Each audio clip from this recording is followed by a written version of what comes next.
Bienvenidos a esta sesión del Seminario Permanente Agua y Cultura que organiza el CIESAS y que yo coordino. Y esta vez vamos a tener dos presentaciones. La primera va a ser de Armando Aro del Colegio de Sonora y la segunda va a estar a cargo de Denis Suárez y Ricardo López Mera del Instituto Mexicano de Tecnología del Agua. Entonces, sin más, pues yo quisiera presentar a Armando y darle la voz. Armando Aro es médico y antropólogo, es profesor investigador del Colegio de Sonora. Sus publicaciones recientes son Derechos Territoriales, Libre Determinación y Autonomía de los Pueblos Indígenas en México, una lucha por la soberanía de la nación, en 2015, El patrimonio biocultural y despojo territorial en el río Mayo, los guarijíos de Sonora y el proyecto de la presa Pilares Bicentenario en 2019, A la buena de Dios, la respuesta social ante la pandemia COVID-19 en México y los pueblos indígenas de este mismo año, en la publicación 40 historias para una cuarentena. Y por último, Pueblos Originarios de México, la Agenda 2030 para el Desarrollo Sostenible y los desafíos de la pandemia 2020. Entonces, Armando ha estado muy metido en cuestiones relacionadas con pueblos indígenas. Lo invité porque él ha estado participando o estuvo participando, o no sé si sigue participando, en la construcción de la presa Los Pilares y las afectaciones hacia el pueblo guarijío. Lo que nos va a presentar hoy Armando se llama Río Mayo en Sonora, usos del agua y del territorio, perspectivas históricas y tendencias actuales. Entonces, bienvenido Armando, tienes media hora para la presentación, como todos los ponentes, y después media hora para comentarios y preguntas. Gracias, Armando. Muchas gracias por la invitación, agradezco mucho esta oportunidad. Les comento que yo vengo trabajando con el pueblo guarijío desde hace 40 años porque me tocó hacer mi servicio social con ellos.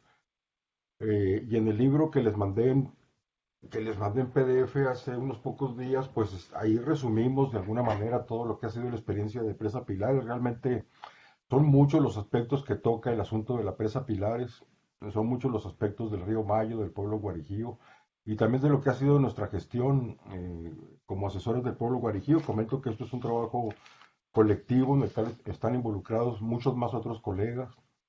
Sin embargo, voy a ser yo el que presente esta vez, ¿no? Entonces, bueno, eh,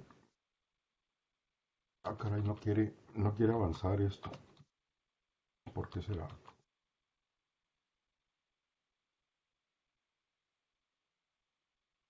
Curiosamente no me deja avanzar. Voy a ver Si si... le das con adelantar página o si no con las flechitas, Ah, bueno, ya está. ¿sí? Esta es la portada del libro, la que aparece en el recuadro inferior. Voy a tocar estos cuatro temas, no sé si me alcanza el tiempo, la verdad. Bueno, en primer término, quizás me voy a saltar esta parte, la voy a mencionar muy rápido para entrar directamente en el río Mayo. Pues nuestro enfoque ha sido, por una parte, la de investigar lo que es el patrimonio biocultural que pertenece al río Mayo y a los guarijíos. Nos basamos mucho en Toledo, en este concepto complejo que el patrimonio biocultural pues son los saberes, pero también es la parte material, los recursos vegetales y sobre todo estos saberes del monte, y entender que ha sido un desarrollo coevolutivo, que entendemos básicamente que el pueblo guarijío ha coevolucionado con el río Mayo y con la biodiversidad que alberga, ¿no? Por otra parte, pues todos sabemos, los que estamos en este seminario, el tema de los derechos indígenas, me lo voy a saltar realmente. Conocemos los convenios que ha firmado México, las normativas, conocemos también sobre todo por el licenciado López Bárcenas, ha ilustrado mucho las incongruencias que existen en términos de reconocimiento de los derechos lingüísticos, los derechos culturales, pero no de los territoriales, puesto que la figura de pueblo indígena no tiene una personalidad jurídica propia, ¿no? Entonces esto hace muy difícil la defensa territorial, como ha sido nuestro caso. Pues todos sabemos también la importancia que tienen los territorios para la propia persistencia, la sobrevivencia no solamente física, sino también cultural de los pueblos indígenas, por esta misma razón de que han coevolucionado y son parte muy importante, como es el caso del pueblo guarijío. pues sabemos la grave vulnerabilidad que tienen actualmente los pueblos indígenas. Realmente esto es una cuestión que estamos viviendo en todo el mundo, como el capital extractivo, las diferentes formas que tiene de expropiación, de despojo, pues están desatadas, ¿no? Y la pandemia actual nos ha visto cómo esto se está incrementando realmente con el pretexto del control sanitario. Pues no, me voy a también saltar esta parte de extractivismo, la complicidad de las empresas, la ambigüedad que existe de parte del gobierno mexicano, cómo esto pues lleva el riesgo de desplazamiento forzado y en el caso pues de los proyectos hidroeléctricos esto es algo muy patente, como vamos a ver después. Aquí comento esta incongruencia que existe de que no existen mecanismos claros para la protección de los territorios, solamente señalamientos discursivos, muy parecido a lo que existe con el derecho a la salud, lo comento como médico. Y bueno, ¿por qué sería tan importante la defensa del río Mayo y del patrimonio biocultural de los derechos colectivos del pueblo guarijío? Pues entendemos por una parte que esta situación en la cual el río es parte integral de su vida cotidiana, ellos son un pueblo que vive a las orillas del río y de los afluentes del río Mayo. Varios investigadores pues han mencionado esta estrecha relación. Nuestras investigaciones también han demostrado cómo hay un uso muy intensivo y un conocimiento también muy profundo de los recursos naturales. La belleza paisajística la podemos observar. Este es el lugar donde se une el agua del río Mayo con el arroyo Guajaray, que es el afluente más importante que tiene el río y que también va hacia otros territorios guarijíos, ¿no? Los norteamericanos, que son los que han estudiado más profundamente la biodiversidad del río, le llaman el bosque secreto justamente porque representa en su territorio un área de transición entre las tierras calientes de la costa y las de la sierra en Chihuahua. Entonces, curiosamente, también los guarijíos, yo les he llamado que son un grupo bisagra porque tienen tanto a nivel lingüístico como cultural tradiciones y costumbres que pertenecen tanto a los grupos caítas, léase mayos y yaquis de la costa de Sonora, pero también de los tarahumaras. Y bueno, pues la excepcionalidad de esta comunidad vegetal ha sido reconocida por numerosos investigadores, incluso como la mejor conservada desde el punto de vista del ecosistema de la selva baja caducifolia, que es uno de los más importantes a nivel de biodiversidad, ¿no? Pues de hecho es el manchón de selva baja caducifolia más al norte de todo el continente americano. Y en la cuenca del río Mayo existe una riqueza extraordinaria con un número que hasta la fecha, sin que las investigaciones hayan sido exhaustivas, se ha calculado en mayor a 2.800 especies vegetales, ¿no? Es una biodiversidad enorme. Los guarijidos pues subsisten con la agricultura de temporal. Comentamos que los recursos del monte, que su misma agricultura no les alcanza realmente para sostenerse, siempre tienen episodios de hambruna cada año. Ellos elaboran numerosos productos artesanales. eh, Y bueno, esto lo averiguamos mucho por algo que van a poder encontrar en el libro. En 2016 empezamos un concurso muy interesante del cual todavía estamos cosechando productos que le llamamos Saberes del Monte, en el cual a los que se quisieron entrar, que fueron personas individuales o familias o equipos, compadres, por ejemplo, ahijados y sobrinos, etcétera, lanzamos un concurso en 2016 que nos permitió pues complementar mucho la visión de los saberes del monte. Ahora nosotros lo hicimos desde una perspectiva de diálogo de saberes que creo que pocas veces se ha ensayado, que consiste no solamente en extraerle a los pueblos los saberes sobre el monte y después publicarlos, eh, y ya sea devolvérselos o no, sino que en nuestro caso implicó darles a ellos también en el formato de unos compendios botánicos que desarrollamos, este, lo que la ciencia y lo que otros pueblos sabían también sobre sus plantas, ¿no? Incluyendo fitoquímica, por ejemplo, otros usos de cada planta que había. Y esto pues generó una excitación y una participación muy grande, ¿no? Entraron al concurso desde niños de 7 años hasta abuelitos de 77. Y esto lo hicimos pues como una forma también desesperada ante el avance de la presa, que no podíamos detener su construcción a pesar de tener un amparo en curso, pues lo hicimos como una manera también de elevar la moral de la gente también. Entonces, mientras la empresa se estaba construyendo, nosotros estábamos haciendo esto junto con la gente. Involucramos a jóvenes, también los capacitamos en uso de Excel, por ejemplo, en traducción de Google, en la misma conformación de los compendios botánicos que hacíamos. Algunos de ellos tenían entre 100 y 400 páginas, por ejemplo, porque realmente era muy rico. Les tradujimos también del inglés al español lo que los norteamericanos habían escrito sobre sus plantas, ¿no? Y bueno, la metodología es compleja. Quien le interese le puedo pasar una ponencia que presenté la semana pasada donde explicamos muy claramente cómo se hizo este concurso, pero como pueden ver fue un proceso bastante complejo, ¿no? Que tuvo muchos productos y a la vez muchos recursos. Tenemos ahora una base de datos con 580 plantas que son las útiles. Aquí aparece una parte solamente de la base de datos. En rojo hemos puesto los saberes guarijíos sobre las plantas. Eh, Podemos ver cómo cada una de las plantas tiene un archivo. Adentro del archivo hay artículos científicos, están las carpetas que ellos elaboraron escaneadas, están fotos, dibujos, etcétera. Aquí tenemos una imagen sobre la composición de la flora en la región. Aquí tenemos al fondo los dibujos que elaboraron, algunos hicieron bordados, fue realmente una riqueza, elaboraron adivinanzas, canciones, cuentos, historias, o sea, fue una riqueza extraordinaria la que... Entonces, ahora entro en la parte del río Mayo. Esta selva caducifolia se hace posible por un proceso geológico que ocurrió hace millones de años, ¿no? Entonces, un proceso llamado subducción que implica pues una serie de cambios geológicos que están en el libro muy bien explicados y que ahorita no recuerdo, la verdad que son bastante complejos, que tienen que ver con lo geológico, pues nos habla simplemente de lo que estamos perdiendo ahora con la construcción de una presa. Es un proceso que ha llevado millones de años, ¿no? Y bueno, se calcula que hace 13.000 años llegó la presencia humana indígena a la Sierra Madre Occidental. Los antecesores de los guarijíos, que a la vez son ancestros del pueblo tarahumara, pues llegaron desde ese tiempo, ¿no? En 1529 encontramos los primeros ejemplos de defensa territorial cuando los españoles llegan. En 1533 llegan al río Mayo. En 1588 entran a la sierra y por primera vez se registra la existencia del pueblo guarijío. En 1561 pues suceden varios recursos y podemos ver simplemente cómo fue un proceso que llevó siglos, ¿no?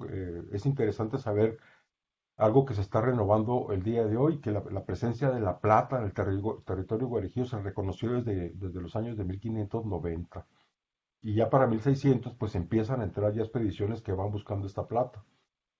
Eh, en 1605 se establecen los primeros contactos de los españoles con el pueblo mayo, y en 1626 es cuando se establece la primera misión en el territorio guarijío, y muy pocos años después, en 1632, comienza la diáspora que separa a los guarijíos, y en el libro van a encontrar publicada por primera vez cómo se da esta diáspora, porque esto no estaba publicado, lo averiguamos nosotros uniendo cabos a lo largo de 40 años, ¿no?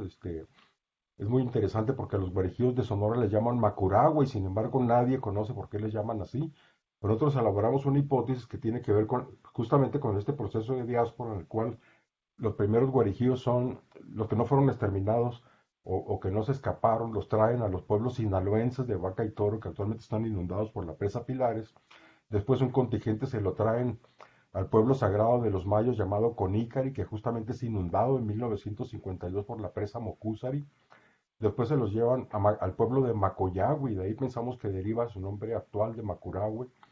Y después por la historia oral logramos averiguar pues que un contingente que había estado justamente en este pueblo de Macoyagüe es el que se escapa o el que migra hacia la región que ocupan actualmente en Sonora. Y no sabemos cuándo se dio esto, pero ahorita como lo vamos a ver más adelante, en 1797, cuando ya se conoce que existen los colonos españoles en la región, en la memoria oral de sus descendientes, que todavía existen, se conserva el relato de que cuando los españoles llegan ya había guarijíos en la zona, ¿no? Entonces por eso sabemos que para ese tiempo ya estaban los guarijíos en Sonora, ¿no? Y es interesante notar que el pueblo guarijío de Sonora tiene muy poco contacto, casi nulo, con el pueblo guarijío de Chihuahua, lo cual es un dato interesante. Bueno, en 1910 ya asoman los intereses de construir una presa en Los Pilares, y encontramos en esta noticia publicada en Journal of Electricity que el gobierno mexicano le da plenos poderes a los norteamericanos, que sin embargo se interrumpen con la revolución para colonizar, para hacer cualquier obra hidráulica en el río Mayo, ¿no? En 1928, de manera muy interesante, un ingeniero norteamericano le escribe un informe y lo publica, donde dice que el actual sitio donde se construye la presa Pilares es inadecuado para construir una cortina, justamente porque es roca volcánica porosa y porque hay aguas termales, ¿no? Sin embargo, pues a partir de 2009, ya estamos hablando de hace muy poco tiempo, pues el gobierno panista decide que ese va a ser el lugar donde se construya la presa. Bueno, el reconocimiento tanto del pueblo guarijío, que se creía extinto, nadie sabía que existían todavía, empieza en los años 30 con este señor que vemos aquí, que es Howard Scott Gentry, que él se viene justamente a estudiar el río Mayo, la flora del río Mayo. Él describe por primera vez el sistema selva baja caducifolia. Sus estudios sirven como base para caracterizar ese sistema que se encuentra en varias partes del mundo, incluso en la India, en Indonesia, en otras partes de América. Y además descubre el pueblo guarijío, se da cuenta que es un pueblo distinto de los mayos y de los tarahumaras. En 1942 publica su clásico Río Mayo Plans, que no está traducido al español, nosotros lo usamos bastante para lo del concurso. Bueno, aquí hablamos simplemente aquí vemos un diagrama donde se observa cómo el río Mayo sale desde las montañas de Chihuahua, es decir, toca territorio Pima, toca territorio Guarijío y toca territorio de los mayos, ¿no? Por eso me interesa esta. Y aquí vemos en esta imagen, pues las diferentes características de la flora, ¿no? Desde la flora fría de Chihuahua a 2.400 metros de altura, que es donde nace el río Mayo, hasta que desemboca en la costa de Sonora.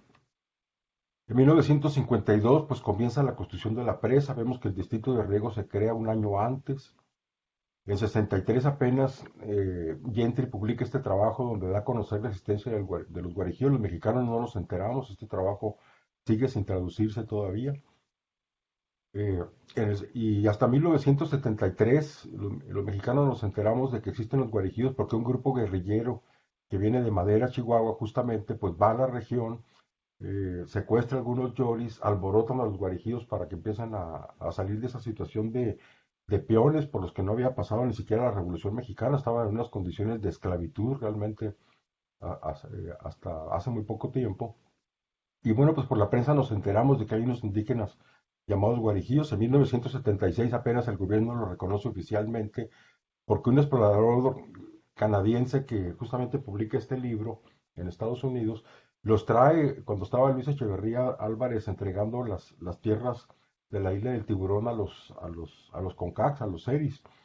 Trae un contingente y los pone a bailar, entonces Echeverría inmediatamente los da a conocer y en 79 se abre el primer centro coordinador indigenista, justamente cuando Teresa Valdivia, que muchos de ustedes conocerán, pues comienza a trabajar con ellos y logra, por distintos procesos, pues que a través del programa Coplamar, se les den sus tierras, ¿no? Entonces, en 1980, que es el año en que llego yo como médico pasante, me tocó ser el primer médico de la región, les dan estos ejidos que, como podemos ver, están dispersos, no están conjuntos, ¿no? El caso el ejido más importante de ellos. Y para ellos empieza la cuenta nueva, justamente porque dejan esta condición de esclavitud al tener sus propias tierras. En el 81 es importante porque entra la minería muy cerca del territorio guarijío en San Bernardo. Se tuvieron que ir muy pocos años más tarde justamente porque no había agua. Eso es un dato muy importante para entender el presente. Y también comienza la siembra de cannabis en la región, cosa que sigue hasta la fecha. Eh, bueno, este es el libro que se publicó donde hablan los norteamericanos del bosque secreto de los guarijíos, el bosque que los mexicanos no conocemos, donde resaltan la riqueza. Y se comienzan a publicar algunos trabajos. Para empezar, los guarijíos se integran en el diccionario, en la biblioteca de la medicina tradicional que hace Lini en aquel tiempo con Carlos Sola. Teresa Valdivia publica sus trabajos, etcétera. El Journal of the Southwest le dedica en el 95 un número especial al río Mayo y empezamos a conocer mucho más los mexicanos la importancia que tiene este ecosistema, ¿no? Para ese tiempo también, pues los problemas de contaminación, no los menciono aquí en la presentación, pero están en el libro, ya son patentes en el río Mayo, justamente por la agricultura intensiva que se produce. No olvidemos que en Sonora inicia la Revolución Verde en los años 50, justamente, y es algo que también poco se sabe, ¿no? Poco se conoce. Eh, En 96 se decreta el río Mayo como área natural protegida, sin embargo, no hay intervenciones en la parte guarejía de Sonora. En 98 nosotros publicamos nuestro libro porque el INI nos encarga construir un sistema local de salud, cosa que solamente pudimos llegar a diseñar. Ya estaba yo trabajando en el Colegio de Sonora para aquel entonces. Bueno, se publica esta revisión de la obra de Gentry en 98, que es bastante importante. Ellos logran justamente situar este recuento de 2.850 plantas en el río Mayo. Se publican otros trabajos en el año 2000. En 2001 les dan a los guarijíos un trozo de tierra que actualmente está siendo inundado cercano a San Bernardo, y acuden guarijíos de varias partes, incluso de Chihuahua, y se empiezan a hacer vecinos del pueblo de San Bernardo. Bueno, esto me lo voy a saltar. Bueno, este es el trabajo, uno de los trabajos más importantes sobre etnobotánica guarejía, que justamente este amigo que es David Diezman lo publica. Bueno, para 2010 se hace pública ya el interés del gobierno panista, que por primera vez teníamos gobierno panista en Sonora con Guillermo Padres. Este, y aquí quizás sería muy interesante analizar el papel que jugó la Fundación México Sustentable como impulsora de este proyecto, porque es una ONG que se presenta como ecologista y como solidaria, pero que en realidad es la manera en que están operando actualmente el extractivismo, ¿no? Es decir, a partir de un rostro ecologista, de un rostro indigenista, de un rostro solidario, pues llegan con este tipo de propuestas, las impulsan. La Ibero, por ejemplo, comento que con estudiantes de la Ibero, del doctorado, hicieron los estudios de prospección antropológica. eh, el estudio que se hizo, Manifiesto de Impacto Ambiental, pues deja fuera muchas de las cosas. Toda esta riqueza que yo les he venido mencionando lo deja fuera para concluir que el interés tanto ecológico como paisajístico de la región pues esto es soslayable, que no tiene ninguna importancia. Sin embargo, no citan a ninguno de estos trabajos en sus estudios, ¿no? Aquí podemos ver una prospección de lo que inunda la presa. Aquí están las comunidades guarijías. No sabemos en realidad todavía el grado de afectación. La presa se ha venido construyendo con diferentes versiones sobre el tamaño de la cortina. Tenemos informes de los trabajadores de que en realidad la cortina se piensa elevar y que se construyó con esas características para poderla elevar mucho más tarde. Y esto nos dimos cuenta, pues nos fuimos dando cuenta mucho más tarde, ¿no? De cuáles eran los verdaderos intereses, porque la presa, aparentemente, pues primeramente iba a ser una hidroeléctrica. El distrito 038 del río Mayo, pues entró de manera muy importante en la planeación, en la gestión de la obra. Sin embargo, en 2010 pues se sabe que actualmente no hay presupuesto para presas agrícolas, y entonces cambian por completamente todo el diseño. Dicen que ya no va a ser una hidroeléctrica, lo cual es verdad, pero dicen que la presa va a ser para evitar las inundaciones que cada 7, 8 o 9 años pues llegan a la parte baja de la costa de Sonora. Entonces, en realidad, esta presa lo que intenta es captar esa agua que llega cuando hay esas tormentas, justamente para poderla aprovechar. Y hasta ahora, pues los agricultores, los empresarios, los políticos, sobre todo desde mucho tiempo antes, desde principios del año 2000, sabían ya de esta presa y comenzaron a comprar terrenos en el Valle del Mayo. Sin embargo, pues, bueno, aquí tenemos algunos de los eventos más importantes con respecto a la presa Los Pilares. Creo que sería bastante oneroso ponerme a platicar todos ellos. Ha sido un proceso, pues que a lo mejor lo puedo platicar más en la sesión de preguntas. Eh, y bueno, pues nosotros tuvimos un papel también como Red Cabuéruma, como grupo de asesores del pueblo guarijío. Nos metimos a estudiar el manifiesto de impacto ambiental. De ahí fue el interés por empezar a estudiar lo del patrimonio biocultural, pero también empezamos a estudiar un tema que me parece muy importante, ¿no? Porque en México, pese a que ha habido una cantidad de presas ya construidas y que ha habido muchísimos estudios publicados y no publicados, no tenemos una metodología para evaluar los impactos de la presa. Nos fuimos dando cuenta, conjuntando estudios, pues de que los impactos son de muchos tipos. No solamente son ecológicos, son hidrológicos, son geológicos. No solamente van sobre la biodiversidad, sobre el clima, sino que también afectan a la fauna, y desde el punto de vista de la gente, pues probablemente Esto tiene mucho que ver con las medidas de mitigación y de planeación que se ejerzan y en este caso pues no se han hecho, ¿no? En lo absoluto ha sido un proceso de los que yo conozco, pues probablemente el más sucio de los que yo conozco, ¿no? Por ejemplo, si yo comentara eh, que a las familias afectadas por la construcción de la presa recibieron, las que recibieron, porque no todas, una cantidad entre 6,000 y 10,000 pesos como indemnización, pues se podrán dar cuenta de lo que esto significa, ¿no? Creo que ni en África hemos visto este tipo de cosas, ¿no? Y aquí tenemos, pues, desde 2011, los guarijíos empezaron a inconformarse justamente por este proceso, empezó un movimiento de resistencia muy importante, que también, pues, fue acompañado por nosotros, si es que no instigado, lo podría decir también, porque, por supuesto, pues, estamos hablando de un pueblo que desconocía por completo no solamente de derechos, sino también de los impactos que iban a sufrir.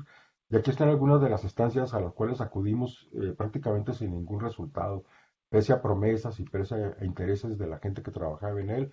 En 2011, pues conjuntamos este grupo de asesores.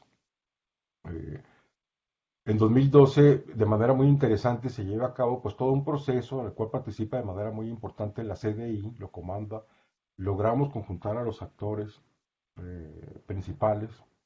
Hay una serie de reuniones entre julio y noviembre del año 2012, en lo que iba a ser el primer ejercicio de consulta previa, libre y informada con el pueblo, cualquier pueblo de México, ¿no? Sin embargo, cuando en noviembre este ejercicio termina en un no, no se construye la presa como unánime realmente, prácticamente unánime de toda la tribu, pues las autoridades del gobierno estatal deciden que esta no es una consulta, sino que es una preconsulta y firman una serie de acuerdos en los cuales viene la entrega del proyecto en términos sencillos, que sean comprensibles, además con traducción al guarijío, una descripción de los impactos, una descripción más clara de los beneficios, que en realidad no se dieron en lo absoluto, más que solamente a los guarijíos corruptos que se vendieron, en lo cual se incluyen principalmente los gobernadores que no están en resistencia, y pues en realidad estos acuerdos nunca se cumplen.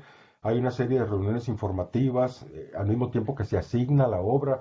O sea, en los mismos días que estamos llevando a cabo las reuniones informativas, nos anunciamos que ya asignaron la obra a una empresa que pertenece al exgobernador Beltrones, que todo el mundo pues sabe qué tipo de personaje es. Y bueno, a partir de esto, pues prácticamente entendemos también cómo el manejo de la prensa, de los medios, ha estado completamente manipulado. Es decir, pues no se ha podido dar porque este señor mantiene todavía una importante influencia en Sonora. El PRI no se ha ido todavía de la gobernatura del estado, ¿no?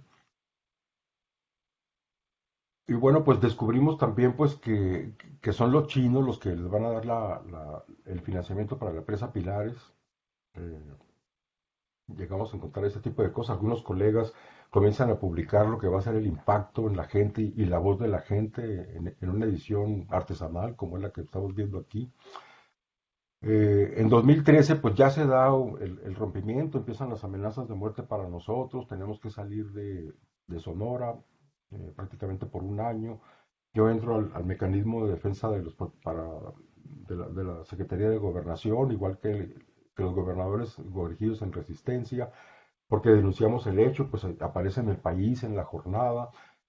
Curiosamente, los chinos nos vienen a buscar en la Ciudad de México para que les platiquemos bien del asunto y cuando terminamos las dos conferencias, las dos entrevistas que tuvimos, nos dicen, pues de aquí les vamos a venir a decir a los chinos, nos dice esta persona que es la gente que trabaja en México para ellos, que les vamos a retirar el financiamiento al gobierno de Sonora porque nos habían dicho que los guarejillos estaban de acuerdo, ¿no? Y como regalo les voy a dar una noticia.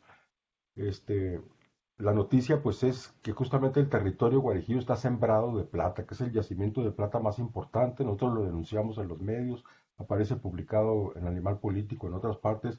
Sin embargo, las autoridades ni nadie absolutamente jamás se pronuncia al respecto de esta noticia de que el verdadero interés estriba en las minas que tiene el territorio guarijío concretamente, ¿no? Bueno, pues en 2013 el gobernador Padres inaugura la presa, nosotros publicamos un capítulo sobre la prevención del desplazamiento forzado en este libro que se ve ahí. Eh, en 2014, pues ya habiendo regresado a Sonora después de un año fuera, encontramos, por ejemplo, que ya se construyeron las casitas para los desplazados. Pueden ver el tipo de casita, se puede ver la cercanía entre una casita y otra. Esto es algo completamente inusual para los guarijíos, porque los guarijíos viven con mucho patio y prácticamente viven todo el tiempo en las afueras y las casas las utilizan únicamente para guardar cosas o para resguardar enfermos o solamente en tiempo de mucho frío, pero incluso en tiempo de mucho frío tampoco se hace. Se duerme bajo los portales. Entonces les construyen unas casitas de un material eh, de materiales muy malos, la gente no se va a vivir a ellas, de hecho, y actualmente pues está el pueblo como fantasma todavía, ¿no? Pero aclaro que a estos desplazados todavía no les ha llegado el agua todavía, cuando les llegue el agua no sabemos qué va a pasar con ellos, porque quizás tengan que ocupar estas casitas, ¿no? Y nosotros tenemos que llevarles hasta frijoles, porque pues parte de la parte más importante quizás de la estrategia gubernamental para vencer la resistencia es no solamente aprovecharse de la pobreza y de la hambruna, sino provocarla, porque le suspenden ayudas a los que están en resistencia. Entonces nosotros organizamos esta campaña, por ejemplo, en 2014, de llevarles alimentos, en el cual nos acompaña un contingente muy grande de ONGs y de otras gentes de Sonora. En 2016, pues ya con el nuevo gobierno priista, otra vez en Sonora, eh, pues nos damos cuenta de que el tratamiento sigue siendo igual, ¿no? Realmente incluso es peor, ¿no? Porque con los panistas había un diálogo, aunque parecía más bien un monólogo, porque nos dábamos cuenta que nunca, cuando les hablábamos de los impactos, por ejemplo, no era dime más, pues qué va a pasar, ¿no? Sino inmediatamente cambiar el tema. Entonces ellos iban a lo que iban de manera muy clara, pero con la gobernadora priista que entró, pues el trato es peor, ¿no? Porque nos dicen, vamos a hacer la consulta, y en la misma semana le dicen a los guarijíos, no queremos más a los asesores, el trato va a ser de gobierno a gobierno, ¿no? Y entonces, a partir de entonces, de que entra este nuevo gobierno, a nosotros se nos veta la entrada y se nos deja de invitar a todas las reuniones cuando éramos parte muy importante de las negociaciones, ¿no? Y nosotros pues recibimos el financiamiento de Christensen Fan por varios años, todavía estamos con ese financiamiento. Empezamos el concurso, como les comenté en aquel tiempo. Y bueno, pues la última es de que pues pese a todo esto, ya que los guarijíos en marzo del 2019 ganan un amparo, pues no se logra no solamente impedir la construcción de la presa, sino que tampoco se hace efectivo el derecho a la consulta. Por ejemplo, tenemos la situación paradójica de que un pueblo que gana un amparo, pues sus gobernadores, aclaro, los que no están en resistencia, los que el gobierno y los preseros, como le llaman los guarijíos, a todos los agentes que han estado propugnando por la presa, este, pues los hacen que firmen una serie de documentos y que declaren en la prensa que no quieren la consulta. O sea, es una enorme paradoja de un pueblo que gana un amparo que costó 7 años y muchísimo trabajo, porque no fue un amparo tampoco como todos los amparos, pues tuvo muchas etapas de que fue rechazado por los juzgados, entonces nosotros íbamos más arriba y más arriba. Cuando este proceso también, pues comento que estuvo también a nivel de la Comisión Interamericana de Derechos Humanos y de la ONU, por ejemplo, pero instancias que se han comportado completamente omisas, ¿no? Pues el 5 de agosto AMLO inaugura la presa diciendo que es para prevenir inundaciones, ni siquiera es para aumentar el distrito de riego del río Mayo, pese a que hay tantos intereses ahora ahí, es un boom. Y por otra parte, pues nosotros también desde que comienza a a construir la presa, tanto en la cabecera municipal como en San Bernardo, que es el pueblo que está más cercano a la presa, pues vemos el boom minero, ¿no? Una cantidad de empresas y de pickups por donde quiera con logotipos que no dejan de pasar. Uno, si por ejemplo va aquí al aeropuerto a querer rentar un pickup, te van a decir que no hay, como nos han dicho a nosotros, que están rentados por meses para las mineras. Y bueno, pues organizamos un foro nosotros en noviembre del 2019 justamente para hacer conocer cuáles eran los impactos de las presas. Conjuntamos gente del Mocúzar y de esta presa que se construyó en el río Mayo, gente también de la presa de Huites, que ya tiene 20 años en construcción, gente de la presa de Novillo con 50 años, gente de Aguamilpa también, que es un proceso que no ha sido tan lesivo, para analizar justamente los impactos de las presas. Yo creo que ya estamos sobre el tiempo, no voy a abundar en ellos. En el libro están bastante bien relatados los muchos impactos que provoca una presa. Ya he comentado que son diferenciales también, no es lo mismo para la gente que está abajo de la presa que la que está aledaña, que la que está arriba de la presa, ¿no? Pero lo que nosotros pues descubrimos es el impacto tan tremendo que tiene la vegetación y la biodiversidad, es decir, yo cuando empecé este proceso que dije yo, pues la primera vez que fui en 2011, que me mandaron llamar los guarijíos, cuando yo bajé de allá decía, pues qué bueno que se va a construir la presa, porque realmente hay mucha hambruna, porque está el narco metido hasta a morir, pues esto va a traer cosas buenas, pero en cuanto bajé, empecé a consultar con tanto literatura como expertos y pues me fui dando cuenta realmente de los impactos que tiene la presa. Ahora quizás el impacto más importante sea en el caso de Guarijío, pues la gestión desasiada, ¿no? A veces me pregunto yo si no les habría salido más barato, por ejemplo, hacer las cosas como se deben de hacer, que con todas las corruptelas que han tenido y los sobornos que han tenido que pagar, porque ha sido realmente un ejercicio bastante sucio. Y lo curioso del caso, pues que cuando entró este gobierno de la cuarta transformación pensamos que todo iba a cambiar.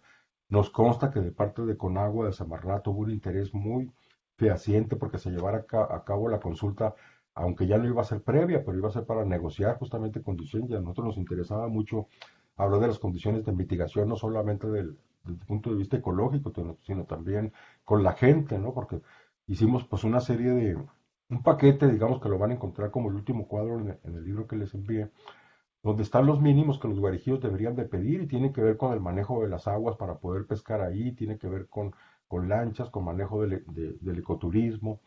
Pensamos que podíamos nosotros también con todo este ejercicio del concurso del Río Mayo que dio muchos productos, pues establecer un centro de estudio de la biodiversidad, del patrimonio biocultural, que justamente se convirtiera en otro atractivo turístico, por ejemplo, ¿no? Y sobre todo proyectos productivos con los productos del monte, ¿no? Entonces, bueno, pues estas son algunas consecuencias que están en- de lo que aprendimos nosotros sobre cómo impacta una presa un territorio, pues abarca toda una cuenca, sus consecuencias son distintas. Mientras más grande el reservorio, mayores son los impactos. Por eso en varios momentos nosotros sugeríamos explorar la posibilidad no de hacer una presa, sino 5 pequeños represos, por ejemplo, porque averiguamos que la magnitud de la inundación es la que más afecta, ¿no? El- la profundidad, todo esto, ¿no? Y también que cada presa es única, aprendimos en el proyecto, y que también mucho depende, justamente como ya lo dije, del manejo que se le dé, no solamente en la etapa de construcción, sino posteriormente a ella, ¿no? Bueno, pues encontramos también que la gente inundable, afectable, pues había distintos grados de afectación y que es mucho mayor de lo que el gobierno reconoce, lo que las empresas reconocen. Y aquí en este cuadro, que no voy a detener en él, pues tenemos simplemente, también está en el libro, pues algunas de las presas que se han construido en México, los desplazamientos en números que han llevado eh, y otra serie de datos técnicos, y acá podemos ver los estudios que se han realizado, ¿no? Y lo que más preocupa, pues es que los especialistas, empresas, no hemos podido todavía construir una metodología realmente. Creo que hay muchos elementos en la literatura sobre desplazados, no solamente por presas, por ejemplo, para evaluar y para proponer medidas de mitigación, pero pues no tenemos realmente todavía una metodología en México, me parece el aspecto más preocupante quizás, ¿no? Y bueno, pues las estrategias de defensa han sido muchas en realidad. Todas estas instancias tienen que ver, las que están en rojo son con las que nosotros tuvimos una activa gestión y, que también fue infructuosa, por cierto. Comentamos que nunca acudimos, por ejemplo, con el Consejo de la Cuenca del Río Mayo. En el libro van a encontrar también este, pues lo fantasmagórico que son los consejos de cuenca del río Mayo, no solamente del río Mayo, sino en todos los ríos de México. Los consejos de cuenca realmente solamente sirven para legitimar decisiones que se toman en otro nivel, ¿no? Y bueno, pues ya para terminar, pueden ver aquí la serie de gestiones y de acciones que hicimos a lo largo de 7 años. Pues han sido muchas realmente y son muy variadas las acciones que hicimos. Nos pusimos a contabilizarlas ya para trabajar en el libro. Podemos ver cómo la difusión son las que más utilizamos, pero las defensivas también fueron importantes, etcétera, ¿no? Con eso termino la presentación.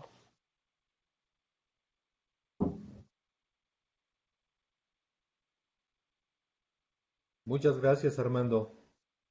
Muy completa la presentación, me parece que es una revisión, pues bueno, desde la época prácticamente eh, colonial temprana hasta la fecha y me parece que es muy interesante porque además, si este proceso que has descrito en esta presentación viene tal cual en el libro, nos va a hacer comprender muchísimas cosas y sobre todo procesos de larga duración que tienen que ver con el territorio y con el manejo del agua. Te agradezco mucho la presentación, Armando. Muchas gracias. Entonces, quiero pasar bueno, yo tenía nomás un comentario.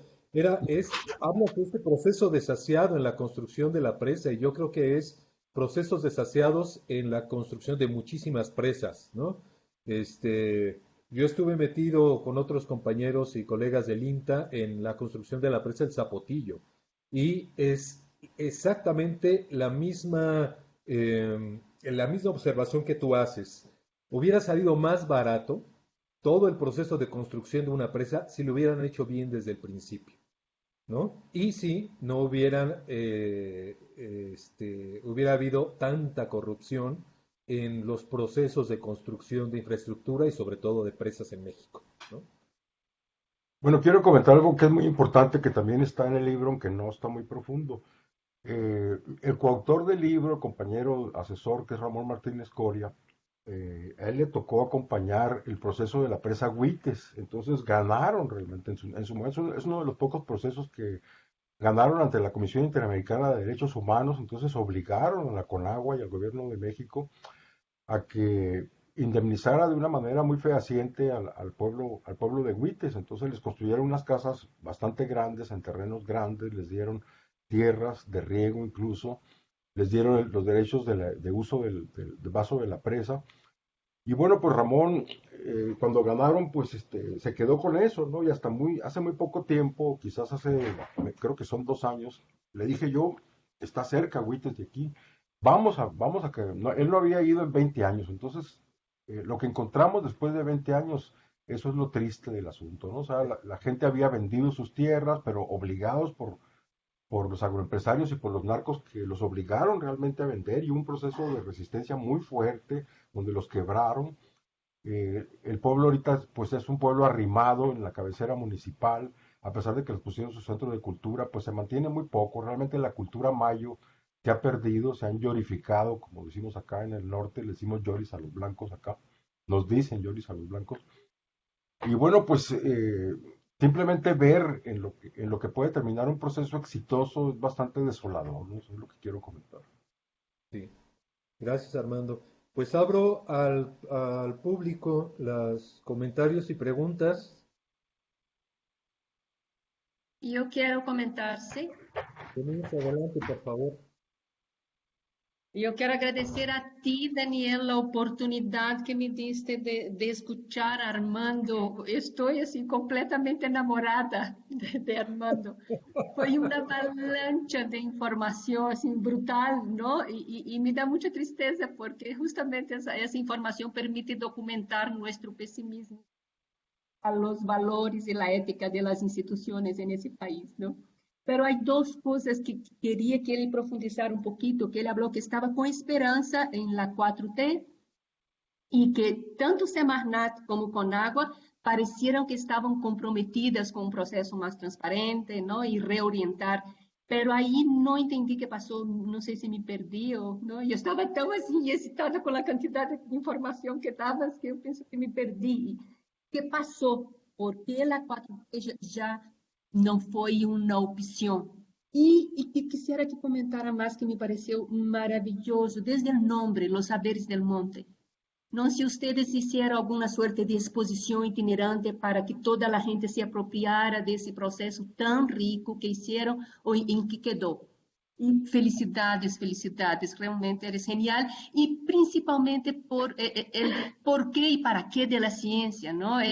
Tu nivel de compromiso, de activismo político y mezclar eso con la academia me parece lo perfecto y pienso que es lo que debíamos hacer todas las personas que estamos trabajando en la ciencia, ¿no? Ciencia para qué. Bueno, pues yo quiero comentar desde mi punto de vista personal, yo voté por AMLO, obviamente, bueno, perdón por lo de obviamente. Yo creo, aquí en Sonora, lo que yo pienso es que no ha llegado la 4T, es decir, el poder que tiene el PRI aquí todavía es muy fuerte. El libro lo publicamos en agosto. Bueno, comento solamente que a partir de exactamente de la presentación del libro, que además fue virtual, esa misma noche empecé a sufrir otra vez una represión tremenda por parte por parte de quién sabe quién, porque todos lo hacen anónimamente, tú no te das cuenta quién te empieza a hacer cosas en tu casa. Y bueno, pues lo voy a comentar, no me importa a mí, lo puedo discutir epistemológicamente incluso, ¿no? Brujería, brujería muy fuerte en mi casa, hackeo de tanto del teléfono como de los medios electrónicos. A mí me volvieron a admitir otra vez, estoy otra vez en el mecanismo de defensores, otra vez de nuevo, ya había dejado de estarlo. Que se metan con tu familia y que se empiezan a meter dentro de tu trabajo, ¿no? Es decir, o sea, yo me di cuenta en realidad de que las redes de este señor, de todo este grupo, pues tienen infiltrado prácticamente todo, ¿no? O sea, llegar a encontrar que incluso aquí en mi trabajo tenía ese tipo de referencias, pues ya fue como mucho, ¿no? Porque eso yo no lo sabía, ¿no? Y por ejemplo, pues sí comento, ¿no? Por ejemplo, que el libro, pese a que es una coedición con la UNAM, y que yo tenía dinero de Christensen para hacer una edición buena, pues no me permitieron más que hacer una edición muy corta, que ahorita el libro, si lo quieres comprar, no hay, así de fácil. No hay también es cierto, porque yo compré casi la mitad de la edición, porque ya otras veces la experiencia es que publicas algo así, ya me ha pasado a mí, y vienen los preseros o viene el gobierno y te compran la mitad y lo desaparecen. Entonces yo dije, no, yo esto los voy a comprar para llevárselos a los guarijidos justamente. Entonces, aprovechando que a mí me los dan a mitad de precio, pues, y que no había una normativa, nadie había hecho eso como autor de llegar y comprar casi la mitad de la edición, ¿no? Entonces, pues, el caso es que no hay ejemplares, ¿no? Entonces, pues ha sido una experiencia, pues esa muy, pues muy nefasto darte cuenta con impotencia, ¿no? De cómo está coaptado todo, digamos, ¿no? Y no tienes espacio. Ahorita afortunadamente ya me han dejado en paz, ya tiene algún tiempo, pero prácticamente todo lo que fue agosto, septiembre incluso, pues recibí muchas restricciones, ¿no? Incluso yo tenía cosas con el CONACYT, me las echaron abajo por parte de los hackeos de internet, de los hackeos telefónicos, o sea, me hicieron quedar mal y empecé a dar cuenta cómo se estaban metiendo con mi vida profesional. Y yo le calmé también, le bajé un poco, porque yo en Facebook estaba poniéndolo todo, absolutamente. Cada cosa que sufría la ponía en Facebook, por ejemplo, ¿no? Porque ya desde la vez pasada entendí que dar a conocer lo que te hacen es la mejor defensa que puedes tener, ¿no? Llamar la atención de la prensa, llamar la atención de las autoridades de gobernación, concretamente, de todo esto, porque... Y estuve a punto de irme otra vez. De hecho, no me fui por razones personales, familiares, ¿no? Y en cuanto al concurso Saberes del Monte, pues sí, yo creo que les voy a mandar ahorita que termine la ponencia, esa que presenté, para quien se interese leerla, pues que la tengan, porque ahí exponemos muy claramente cuál fue la metodología y todavía tenemos planes que no hemos podido hacer, ¿no? No comenté en la ponencia que los guarijidos fueron de los primeros pueblos que se cerraron el 25 de marzo en concreto, cerraron su territorio ante la pandemia.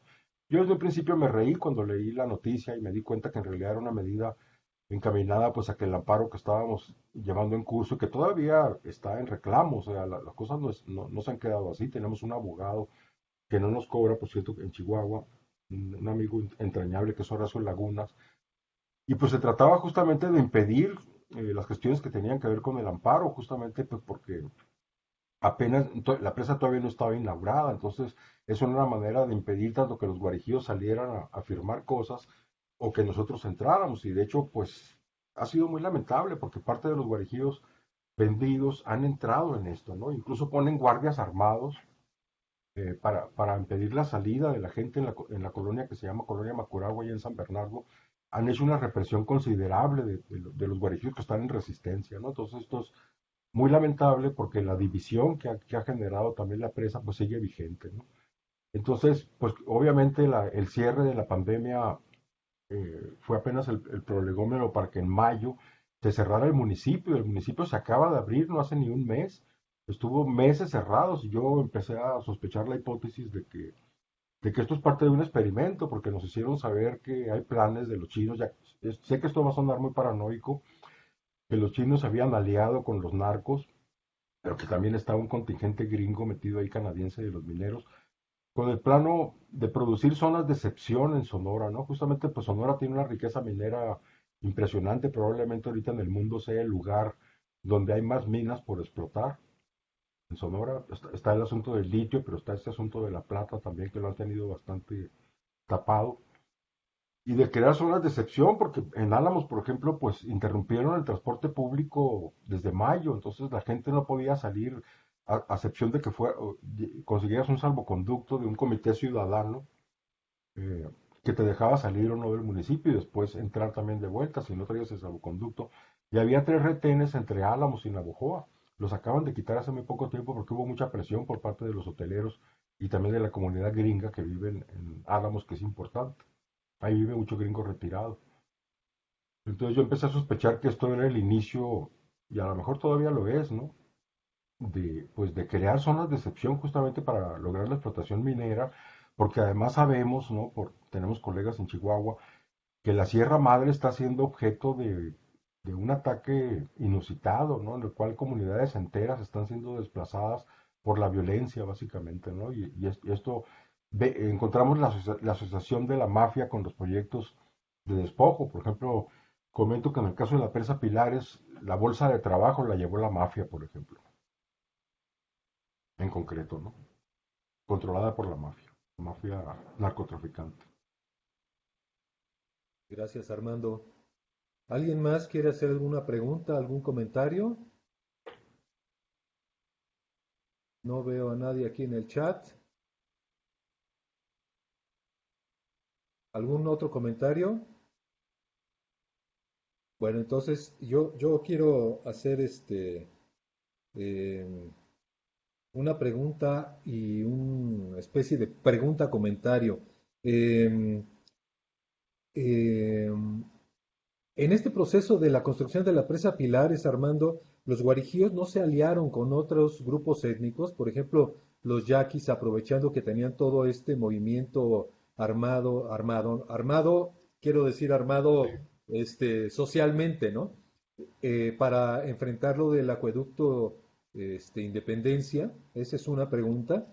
Y la otra, que es un poco delicada y tú sabrás si la contestas o no, o después nos tomamos un café en privado para saber cómo es el asunto del papel del narcotráfico en esa zona, que me parece que es uno de los actores importantes que intervinieron, me parece, tanto en la organización social de los guarijíos como en todos estos procesos de afectación, incluyendo lo de la presa Pilares. Pues lo del narcotráfico es complicado, por supuesto, poderlo saber. Operan de muchas maneras, ¿no? Por ejemplo, cada vez que hay pizca, cambia por completo toda la dinámica de la región, o sea, emplean hasta niños, llegan a los pueblos, por ejemplo, y levantan a los jóvenes sin su permiso, o sea, los llevan a trabajar. Y sabemos de muchos casos en los cuales no les han pagado, o les han pagado mucho menos de lo que nos decían, por ejemplo, ¿no? Eh, la otra pregunta, perdón, ¿cuál era? ¿Me la puedes repetir la primera? La primera era sobre si los guarijíes habían logrado Ah, sí, alguna sí, ya, alianza ya con algún recordé, ya grupo recordé. étnico. Pues en 2015 comenzamos una alianza con justamente con los yaquis defensores, participamos en la caravana, yo los acompañé, fueron 9 guarijíos a México, fue una experiencia maravillosa. Sin embargo, un año después yo pude conocer al otro bando yaqui, ¿no? Y enterarme de muchas cosas. Entonces, ¿de qué me enteré? Pues básicamente de que el mismo gobierno priista ha financiado a los dos grupos, al grupo que ha apoyado el acueducto y a la vez se ha opuesto al gasoducto, frente al grupo que justamente mantiene la versión contraria. Entonces, lo que ha pasado simplemente es que el grupo yaqui hace bastante tiempo, es un proceso bastante largo incluso, en el cual el PRI ha estado muy metido con la tribu yaqui y los tienen divididos permanentemente, ¿no? Lo que pasa es que como los yaquis también es un grupo que cada año cambia de autoridades, pues cuesta mucho trabajo mantener un proceso así de que cada año tienes que estar pues manipulando de distinto modo, porque las autoridades las cambian con mucha frecuencia realmente, ¿no? Entonces, realmente yo es que la clase empresarial, la clase político-empresarial, aliada con la mafia y con los capitales internacionales, pues tienen dominado todo el panorama en todos los sentidos, ¿no? No solamente los grupos indígenas, sino los movimientos sociales. Yo pudiera decir que no hay ningún partido político aquí que no esté infiltrado, por ejemplo, por estos intereses. Prácticamente, como lo comentaba, no ha llegado a la 4T a Sonora, en verdad. Gracias, Armando. ¿Alguien más tiene algún comentario, alguna pregunta? Déjenme ver el chat. No hay nadie en el chat. ¿No? Bueno. Hola Daniel, ¿Quién habla? ¿Quién habla? te habla Fermín Ledesma aquí de Chiapas. Fermín, ¿No? ¿quieres hacer algún comentario o pregunta?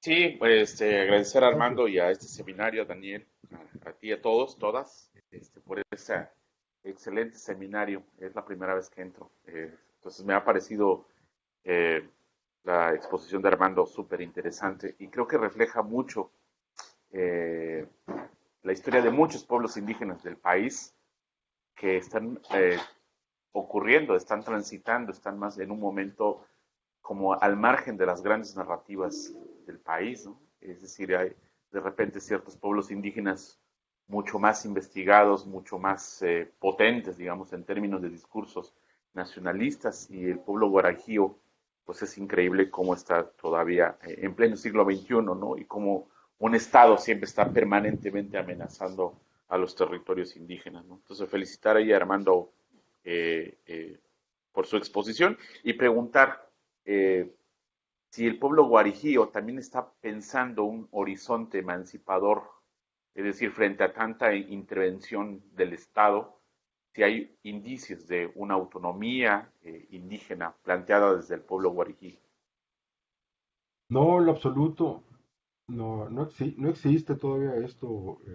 Buena parte de los guarijíos, por ejemplo, tienen mucha dificultad para hablar en el español. Nosotros usamos casi siempre la traducción cuando estamos con ellos. Sobre todo las mujeres y la gente mayor, aunque sí entienden un español básico, pero pues todo este mundo de leyes y de procesos y de despojos, pues les es completamente desconocido, ¿no? Este, no conocen realmente, pese a que bueno, sí comento que algunos de ellos han tenido bastantes experiencias ya de tener contacto, de incluso de ir a la zona zapatista, por ejemplo, de participar con Serapaz en el movimiento para la defensa de la tierra, de ir a numerosos foros, pero sin embargo están muy débiles realmente, tanto desde el punto de vista organizativo como desde el punto de vista de conciencia de lo que está pasando.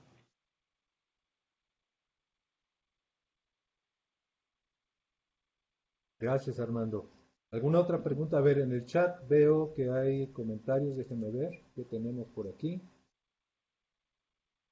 Antonio Escobar, felicitar a Armando por su exposición. Solo me llamó la atención que su amplio recorrido histórico no tocara los trabajos de Gustavo Lorenzana en torno al Mayo y sus procesos con las empresas privadas a fines del siglo XIX y principios del siglo XX.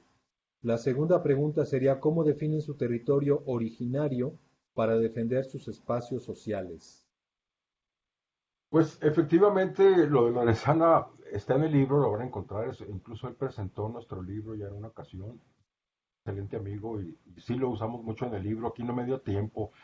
Y sí hubo unos yatos en la exposición como este, importante, pues eh, es verdad, o sea, los intereses agroempresariales los ha estudiado Lorenzana y han estado fundamentalmente, incluso desde el siglo XIX, de manera muy importante, cuando se empiezan a construir los primeros canales de aprovechamiento de las aguas del río Mayo por parte justamente de los que son los parientes antecesores de los actuales, de la actual clase empresarial, ¿no? Son los mismos apellidos que siguen gobernando en Sonora, por ejemplo. Y la segunda, ¿cómo definen su territorio originario? Pues es una pregunta difícil realmente. Eh, por ejemplo, varios de los autores, de los compañeros antropólogos, afirman, por ejemplo, que los guarijíos siempre han vivido ahí, pero me parece que no leen la arqueología, porque la arqueología que se encuentra en la zona es protomayo. Entonces nosotros por eso nosotros decimos, los guarijíos llegaron a Sonora entre el siglo XVIII, calculamos que en el siglo XVIII fue cuando llegaron a Sonora. apenas. Y eso tiene que ver con las fechas en que se construyeron las misiones tanto en Conicari como en Macoyagüe, pero luego encontramos también una historia en la cual estas misiones se reconstruyeron varias veces, entonces tampoco podemos estar seguros de esta cuestión. Y, y este territorio originario, pues nosotros se lo hemos tratado de infundir a los guarijíos como lo que es esa parte de lo que es la cuenca media del río Mayo, pero con esto también hemos querido decir que hemos hecho un trabajo también con los pobladores yoris que están en la región para hacerles saber que todos ellos van a ser afectados por la presa Pilares. Y, y bueno, pues en realidad su territorio eh, legal, pues estaba en la base de los ejidos, entonces una buena parte importante de las negociaciones que nosotros les hemos propuesto a los guarijíos que retomen como bandera es que se les cedan las tierras que están en medio de los predios que tienen. Ya habíamos visto en una diapositiva cómo están separados los predios, ¿no? Entonces, bueno, estas tierras del medio, además yo conozco a los yoles que tienen esos ranchos privados, están muy dispuestos a vender. Es gente que ya está asentada su mayoría en Navojoa, en Álamos, en Obregón, por ejemplo, ¿no? Y solamente los tienen como terrenos ganaderos, ellos estarían muy dispuestos a vender estos territorios, ¿no? Entonces, es una noción, pues difícil, ¿no? La de hablar de, de un territorio. Nosotros lo basamos pues en una ocupación, como comentamos, que puede haber empezado en el siglo XVII y XVIII, más o menos, por parte de los guarijíos, pero la definimos pues sí, estoy viendo lo que me está poniendo ahí Antonio. Eh, Ellos no tienen conciencia de un territorio. Esto ha sido un concepto que nosotros les hemos vendido.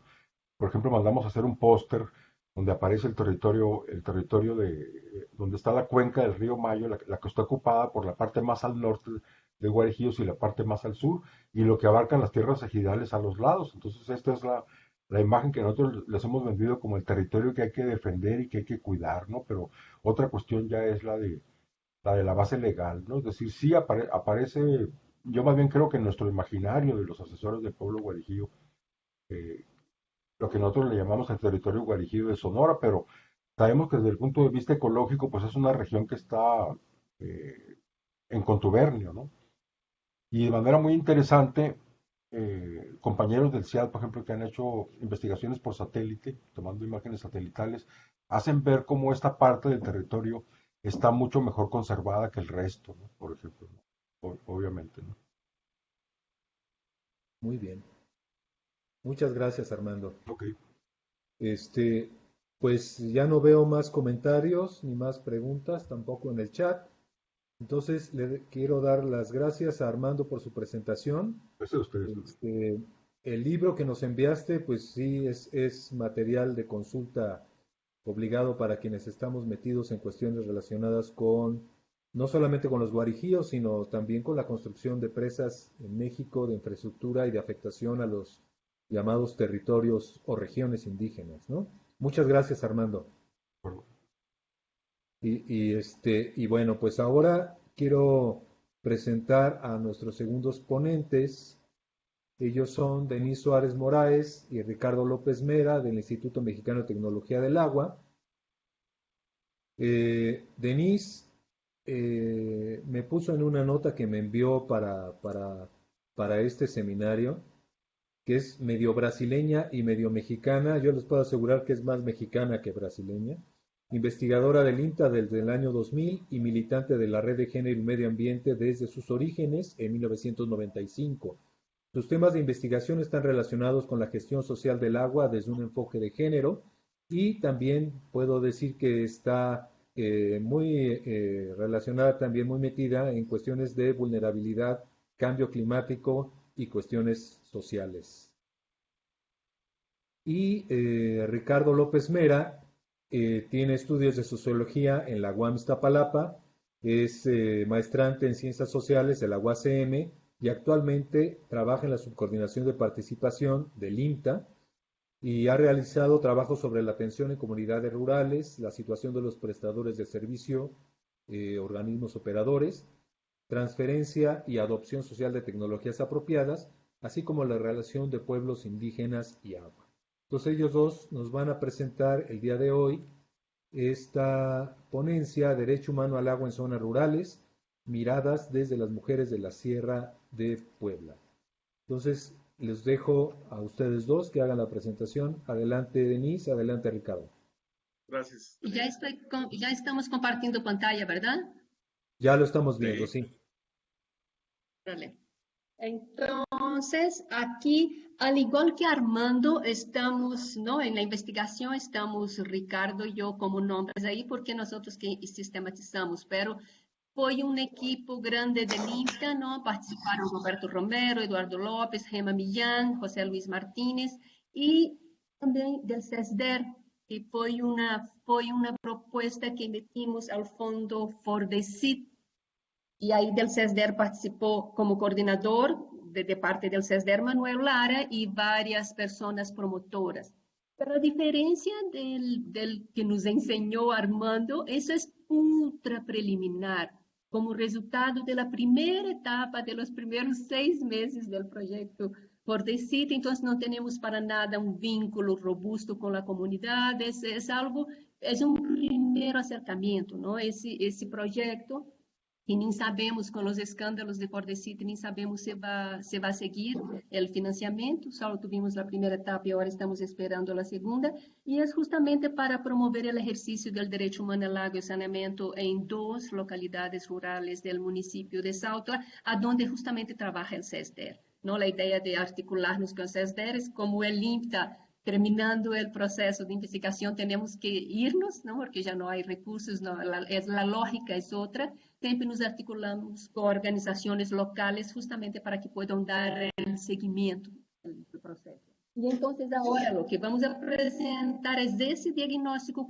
preliminar que hicimos só em uma comunidade, não? Em El Mirador, perteneciente a Sautla, e as seguintes etapas seria justamente construir sistemas para acceder ao água e assim poder exercer o direito humano ao água, ¿no? A proposta é cosecha de água de lluvia, banhos secos e biofiltros para tratamentos de las aguas residuais. Então, o que vamos falar é como a desigualdade entre homens e mulheres afeta o território, generando um círculo vicioso, ¿no? Adonde a desigualdade de género promueve também uma maior suerte de desigualdade territorial. O não exercício do direito humano ao água e saneamento se comporta como uma desigualdade de género. Então, depois vamos falar onde está nossa localidade, que tipo de ferramentas metodológicas utilizamos e os resultados, ¿no? Desde a perspectiva de los direitos humanos, como está o acesso ao água e ao saneamento na localidade rural e as conclusões. Então, pensando o território, pensamos o território como uma construção social, onde há a base de recursos, o tecido socio-institucional, o estilo de produção e distribuição de ingressos próprios, onde os atores sociais têm relações entre si e hacia afuera. E esse caráter relacional do território hace justamente que o centro da construção do território sejam os atores e não o espaço geográfico. E para nós é importante partir desde essa perspectiva, porque temos que ver em nossa intervenção, em nossa relação com o território, com as pessoas que habitam o território, que tanto vamos a contribuir a novas reconfigurações, ¿no? Que podem ser negativas, potenciar os conflitos, ¿no? Ou não, mas justamente temos que ter o cuidado com isso. E com relação às desigualdades entre homens e mulheres em los territórios, justamente o que estava comentando quando di qual seria a ruta, essas desigualdades restringem as oportunidades das mulheres, também impactam as desiguais possibilidades de desenvolvimento de los territórios. Então, quanto mais as mulheres tenham acesso a ativos simbólicos, ativos físicos, ativos financeiros, a toda suerte de ativos, mais oportunidades vão atrair para os territórios. Então, isso pode ajudar a romper essa espiral viciosa e generar uma espiral virtuosa, onde justamente o empoderamento feminino se comporta como um motor para o fortalecimento territorial. Agora, pensando em los direitos humanos ao água e saneamento, vai ser um recuento muito rápido, ¿no? Desde onde viene ¿no? Empezando con la Observación General número 15, ¿no? De Naciones Unidas en 2002, que ahí solo planteaba el derecho humano al agua. A partir del 2010 hubieron dos resoluciones de la ONU, una propuesta por Evo Morales, ¿no? Que estaba centrada en la necesidad de que los países en desarrollo reciban recursos financieros, transferencia tecnológica y fortalecimiento de capacidades para que pueda promover el ejercicio del derecho humano al agua y al saneamiento, y otra del Consejo de Derechos Humanos, a donde plantea que el derecho humano al agua y al saneamiento está indisolublemente asociado al derecho a la vida y a la salud física y mental, ¿no? Con esa plataforma, en 2012 ya la Constitución mexicana ya tiene en su artículo 4 el derecho humano al agua y saneamiento, solo que seguimos con una ley súper privatizadora y neoliberal, ¿no? Entonces ahí hay una incoherencia brutal, donde hay un avance constitucional, pero no hay ningún intento por aterrizar en la práctica que herramientas políticas y herramientas financieras para promover el ejercicio del derecho humano al agua. Ahora, afortunadamente, ya está en debate la nueva ley de aguas, que esperamos que sea aprobada pronto ese año aún por las cámaras, y que, por supuesto, ahora ya con todo el empuje de la sociedad civil, es una ley, las que están en debate, a la excepción de la del PAN, que es de risa loca, ¿no? Que dice que no debe haber la ley, solo la reglamentación del derecho humano al agua. Las otras tres propuestas son propuestas que están centradas realmente en el ejercicio de los derechos, en la sostenibilidad, en la promoción de la igualdad. Hay un avance sustantivo y vamos a ver cuál es la aprobada. Pero hasta ahora no hay ninguna propuesta de política concreta que vaya orientada hacia el ejercicio del derecho humano. El no ejercicio del derecho humano al agua y saneamiento justamente se plantea con una desigualdad de género debido a los roles de género, en donde los hombres se dedican mucho más tiempo a actividades remuneradas y las mujeres de quehaceres domésticos, principalmente en las zonas rurales, donde no hay una flexibilización tan fuerte de la división sexual del trabajo, ¿no?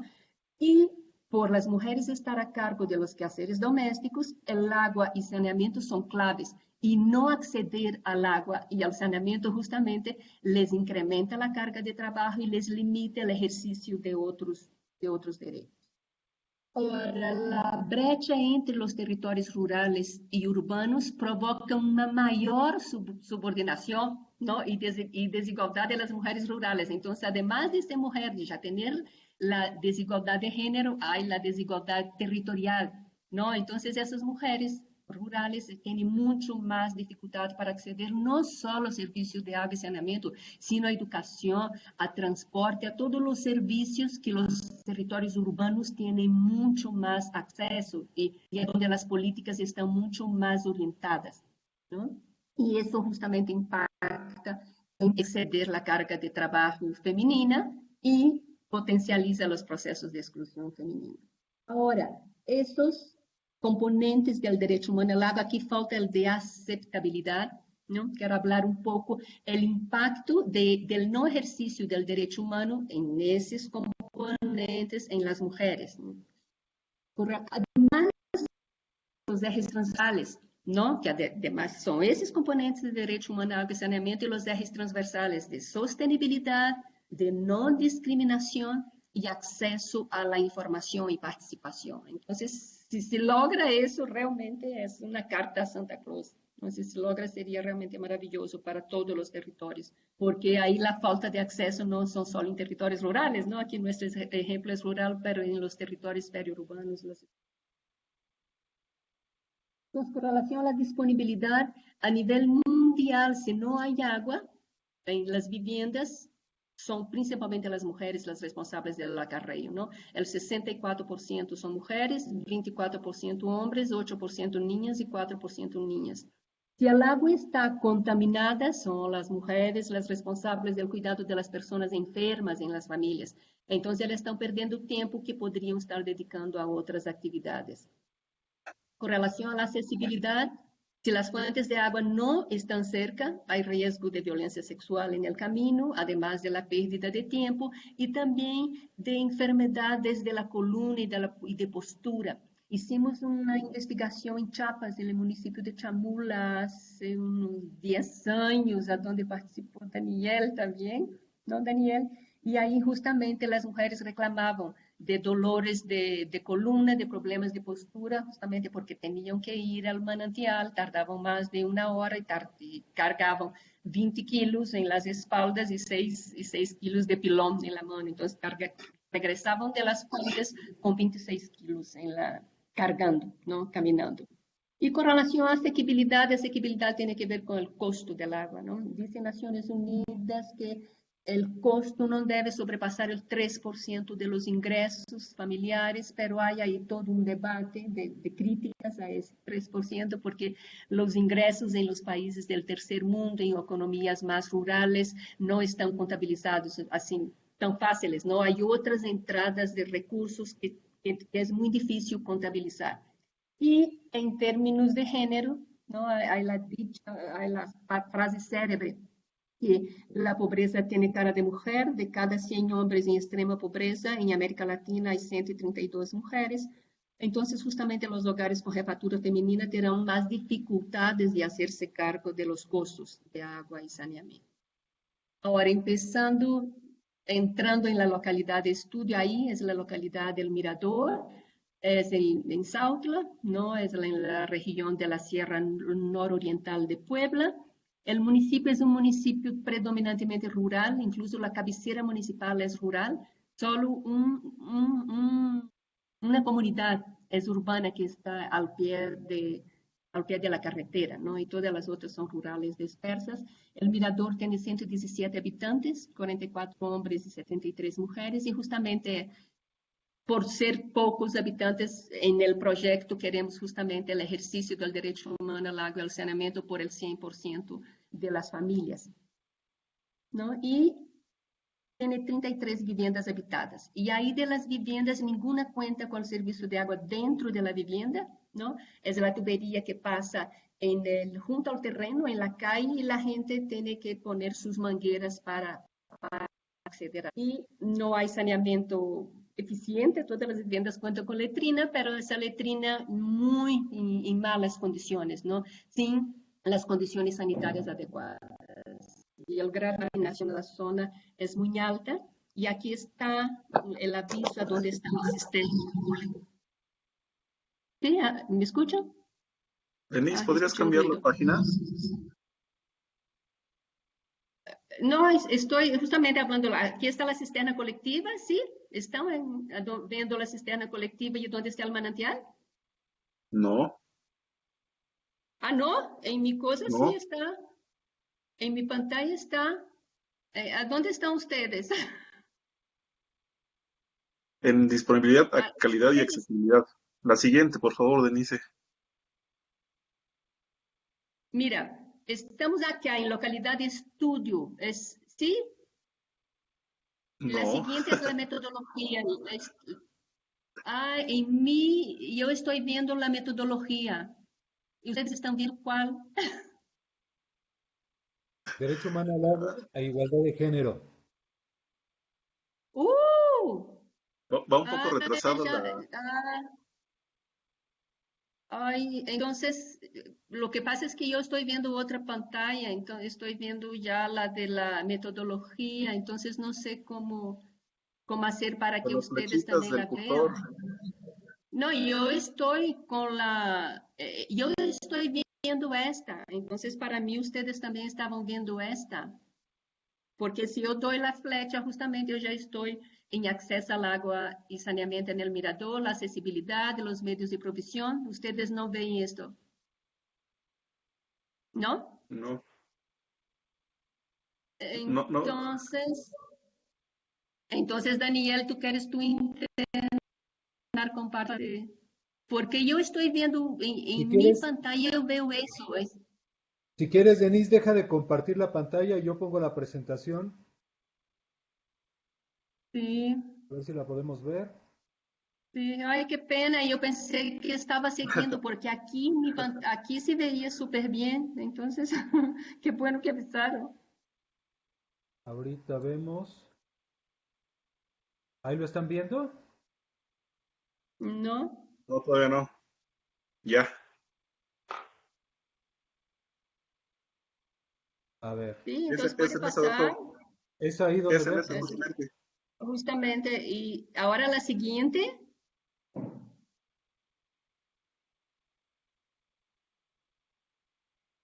Tampoco, sí. Ahí está. No, Entonces, si lo que quieres, si quieres la anterior, sí, Daniel, para que vean todos los compañeros la ubicación geográfica de la localidad, por favor, ándale. Era la que estaba explicando Denise, sobre Bien. la ubicación de... así que es justo. Tú me vas diciendo, Denis, para cambiarle, ¿no?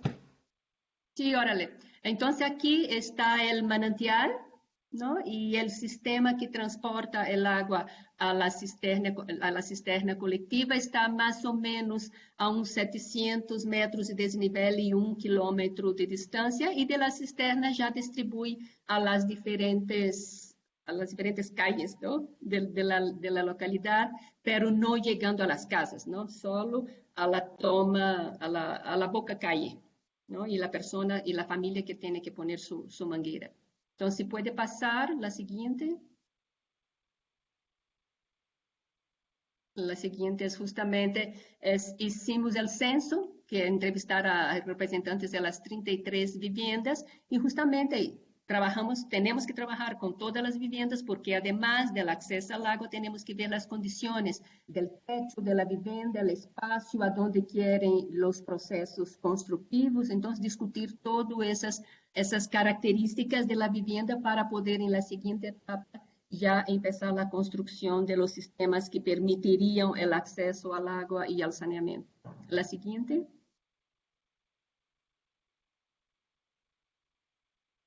Entonces, ahora los resultados desde la perspectiva de los componentes del derecho humano, cómo está la localidad, ¿no? Con relación a la accesibilidad, lo que había comentado, ¿no? La comunidad se abastece del manantial que está ubicado a 1 kilómetro, con desnivel de 700 metros, y eso implica un fuerte pago de energía eléctrica.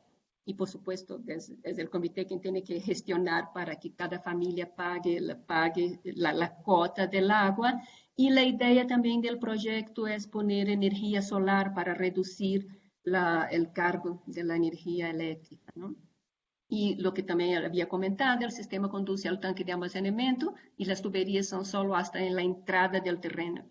Y hacia dentro del terreno es por mangueras, ¿no?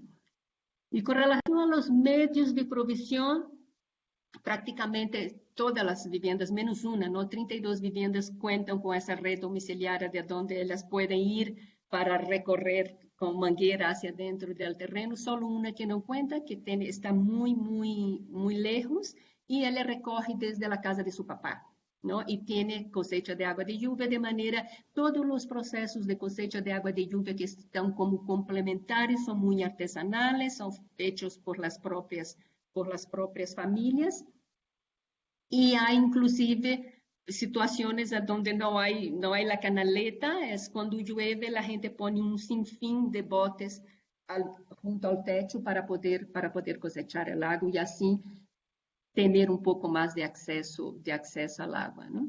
Entonces, además de la red, hay la cosecha de agua de lluvia y también el acarreo desde el manantial. Ahí el acarreo desde el manantial se da principalmente cuando hay desperfecto de la bomba, que suele pasar con cierta frecuencia, y suelen tener incluso hasta 5 meses o 6 meses negociando cuando hay el desperfecto y tiene que sustituir la bomba, o es un proceso más caro que la comunidad no puede arcar con el compromiso. Ahí son las negociaciones con el municipio para apoyar con recursos financieros, y mientras están las negociaciones, ahí regresan a los tiempos de ida al manantial, y son principalmente las mujeres quienes se responsabilizan de la carrera, ¿no? Ahora sí, tú, Daniel, que tiene que pasar, estaba intentando yo Denise, pasar. Denise, ahí quisiera intervenir un poquito. Este sistema tiene aproximadamente 10 años de existencia, entonces se construyó junto con el municipio. La comunidad puso la mano de obra, el municipio puso los recursos, pero aparte este sistema de bombeo, donde está el pozo, lo comparten con otras dos comunidades que a su vez, lo que comentaba Denise, hay problemas de abastecimiento. Cuando el sistema deja de funcionar o hay alguna falla, se vuelve nuevamente este sistema de acarreo que más o menos el 50-16%, de acuerdo al censo que trabajamos en la zona de estudio, todavía practican esta actividad del acarreo, ¿no? Aparte del sistema de la red domiciliaria, lo que ya comenta Denise, con las mangueras conectadas a diferentes puntos donde cae el agua.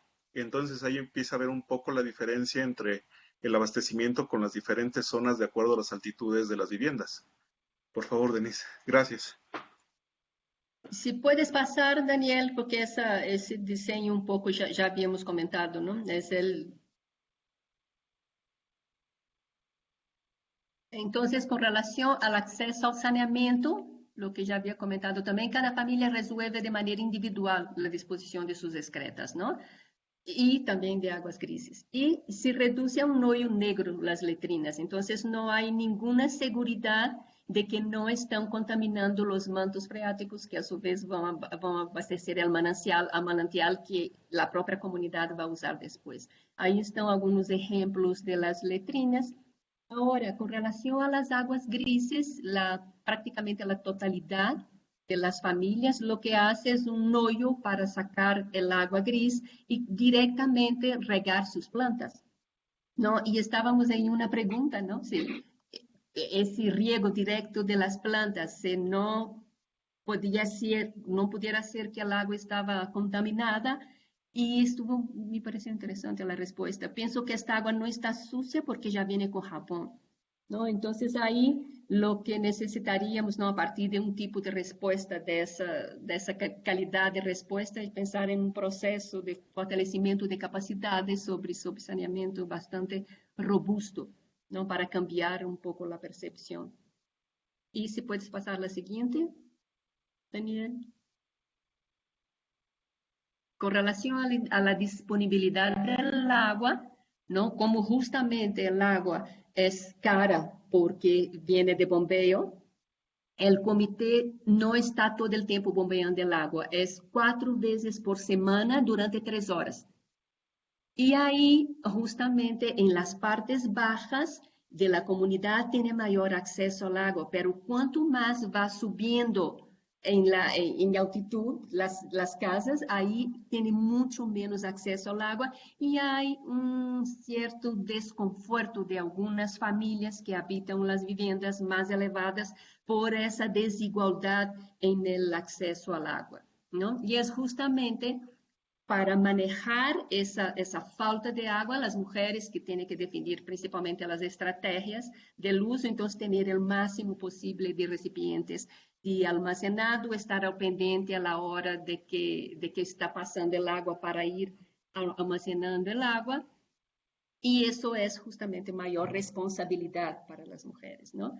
Y cuanto mayor el número de recipientes de almacenado, más capacidad de almacenado tiene más posibilidad de contar con más agua, pero también disminuye la presión para las viviendas de la parte más alta, ¿no? La siguiente.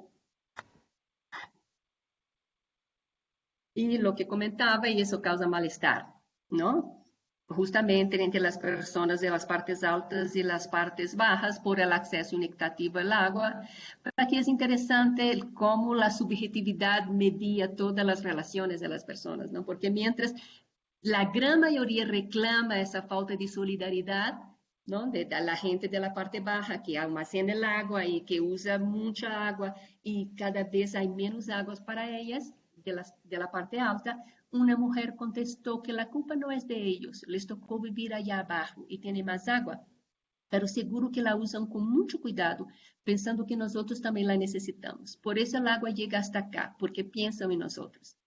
Entonces me pareció, ¿no? Esa empatía hacia las demás personas, justamente de quien es la más afectada por esa desigualdad, me parece interesante. Y eso también yo pienso que es un colchón que disminuye un poco la conflictividad en relación a esa inequitativa distribución del agua.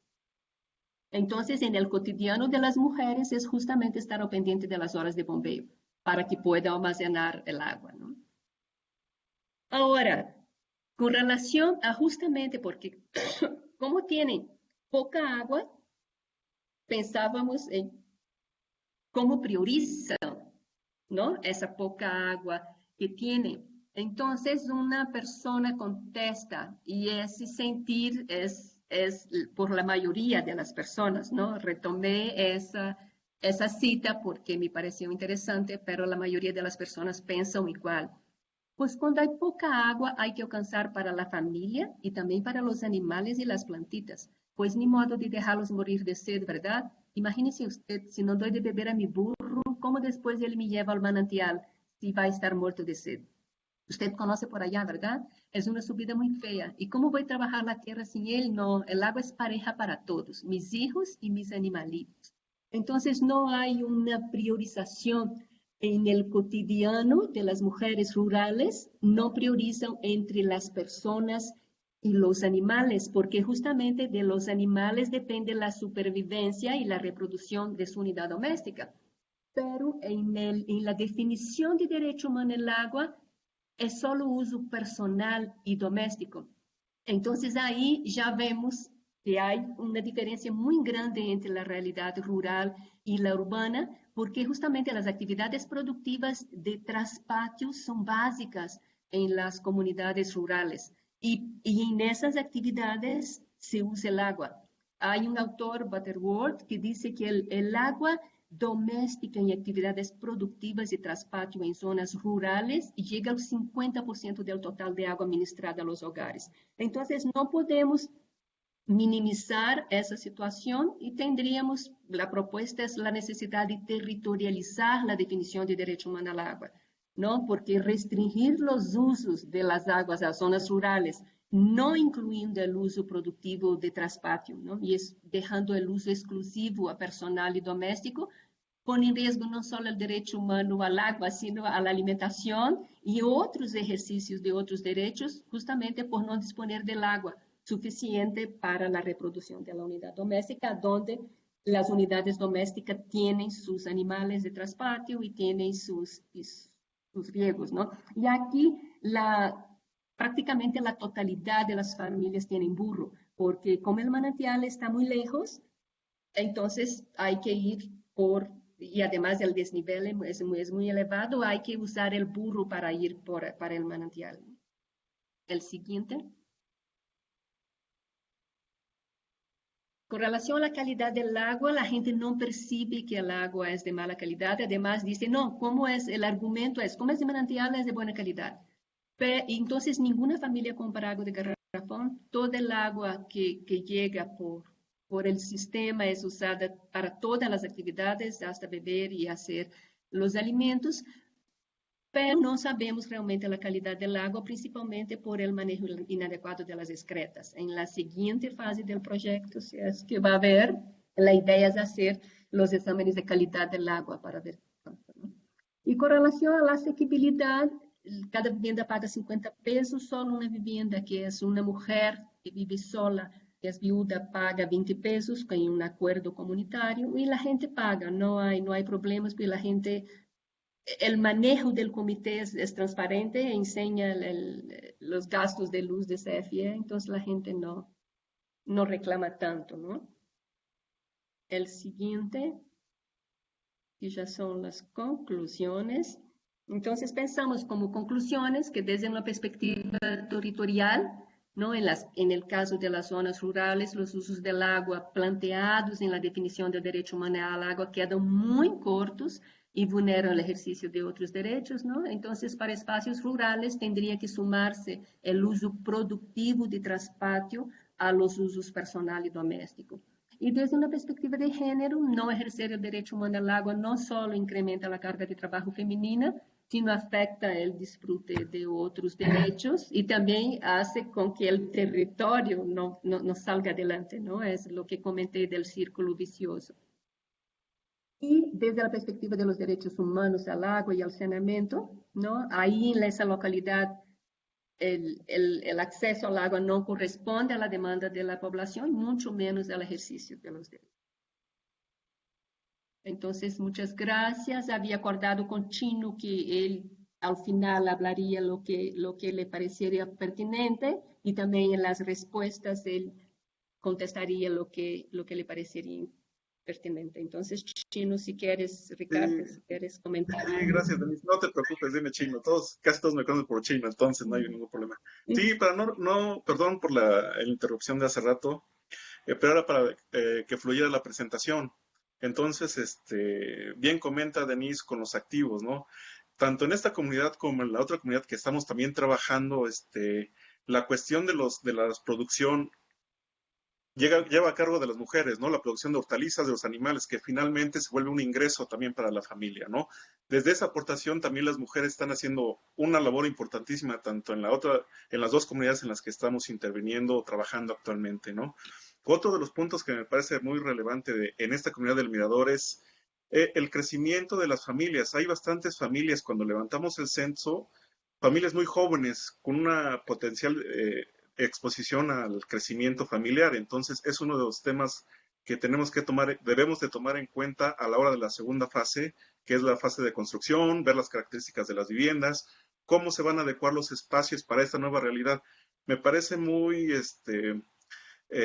con el trabajo que estamos realizando, estamos llegando a una segunda transformación, lo que les comentaba hace rato, ¿no? Hace 10 años se construyó este sistema y apenas se está transformando, lo están adoptando, si se valga la expresión, esta nueva disponibilidad de agua que antes no tenían, ¿no? Con el acarreo. Se les facilitó un poco más con la cuestión de las mangueras, ¿no? Fácilmente, pero ahí también hay lo que comentaba Denis, ¿no? Hay un consumo desigual por la cuestión de la ubicación de las unidades familiares, ¿no? Ahí dentro del censo encontramos familias que tienen 7 días a la semana, 24 horas de agua, ¿no? En contraposición con las familias con las que les llega 2, 3 veces y de repente ahí se vuelve un poco injusto la cuestión del pago del agua de los 50 pesos. Que a pesar de todo ello, todas las familias en donde estuvimos platicando están conscientes de que si no pagan el agua, el costo de la bomba, de la energía eléctrica, no van a tener agua. Entonces hay mucha sensibilidad con ese tema y sobre todo también con el tema de la captación de agua de lluvia. Como lo decía Denise, son cuestiones muy artesanales, pero que sin embargo les ha ayudado mucho para sus labores domésticas, tanto para sus animales como para sus hortalizas, para trabajar sus tierras, ¿no? Otro punto importante que me parece relevante tocar es el tema de que es una comunidad también de origen rural, pero también tiene presencia indígena, ¿no? Entonces, el proceso de la comunicación cuando estamos trabajando en campo es sumamente importante. Mucho nos ha ayudado la gestión que hemos hecho con las autoridades locales, ¿no? Que han sido los intermediarios para poder platicar con ellos y llegar a un entendimiento de lo que nosotros queremos proponerles como trabajo y que ellos lo reciban adecuadamente o la información sea lo más fluida posible y lo más clara. Uno de los puntos, digamos, que podría poner un poco relevante es el cambio de autoridades. No duran el tiempo de 1 año, 2 años, duran aproximadamente 4 meses. Entonces, de repente, ese proceso interrumpe el seguimiento que hemos tenido con la autoridad, ¿no? Que pudiese romperse el vínculo, pero sin embargo estamos haciendo ahí toda la labor para tener el seguimiento o al menos que nos estuviera apoyando la autoridad en su momento para poder estar en conjunto con las personas. Y bueno, el comité de agua también es una labor muy importante la que están haciendo. Ellos son los que llevan la administración finalmente de todo el sistema ahí en la comunidad, salvo excepciones cuando hay cuestiones de mantenimiento, de reparaciones, acuden al municipio para poder solucionar en lo inmediato su dificultad. Y bueno, uno de las cuestiones también de acceso, bueno, ya la comenté, de las personas encuestadas, el 50% no llega ni a los 39 años, entonces eso nos da, pienso yo que con los compañeros, cuando estemos ya decidiendo toda la cuestión de las tecnologías, que nos pudiera dar una mejor facilidad de entendimiento con ellos para saber cuál es el proceso más adecuado para ellos para poder instalar todas las tecnologías. Muchas gracias, Denise. Daniel. Y ahorita ya nos seguimos con lo demás. Gracias, Denise. Gracias, Ricardo. Aquí tengo una pregunta en el chat. La voy a leer en lo que alguien más quiere hacer un comentario o alguna pregunta. Es de María de la Luz Romero y dice, Se menciona que el agua del pozo se comparte con dos comunidades. Pregunta, Sí. ¿y hay alguna institución comunitaria que se comparta con las otras comunidades y organice la distribución de agua? ¿Y cómo se nombran a los comités del agua? Eles realmente não compartem la misma agua. Las otras comunidades recogen el agua de la parte más elevada y esta va hasta abajo. Entonces, la única cosa que comparten es la limpieza del manantial y la fiesta. ¿No? Pero no necesitan generar reglas para el acceso al agua, porque el acceso se da por medio de tecnologías diferentes entre las comunidades. Pero la fiesta sí, porque consideran que es la misma zona del manantial. Entonces, en la fiesta del 3 de mayo, queremos el próximo año estar en su fiesta, porque se juntan las tres comunidades y hacen la fiesta para agradecer el agua que tuvieron y para pedir agua buena para la siembra. No sé si Chino, si quieres comentar algo. De acuerdo a lo que comenta Denise, sí es cierto. Incluso el sistema fue construido totalmente para el mirador. Salvo arreglos que han hecho con las comunidades, el porcentaje que ellos recogen de ese pozo es mínimo. Mínimo, porque por la cercanía de las localidades al pozo. Y en cuanto a elección del comité comunitario, finalmente es por asamblea. La votación, cómo se decide quién va a estar al mando de la operación o del bombero, como se le dice regularmente a la persona que abre la llave para la distribución de agua de los días y horarios ya fijados por todos los miembros de la comunidad. Gracias. Aquí tengo algunas preguntas de Antonio Escobar. Antonio, no sé si quieras hacerlas directamente o las leo.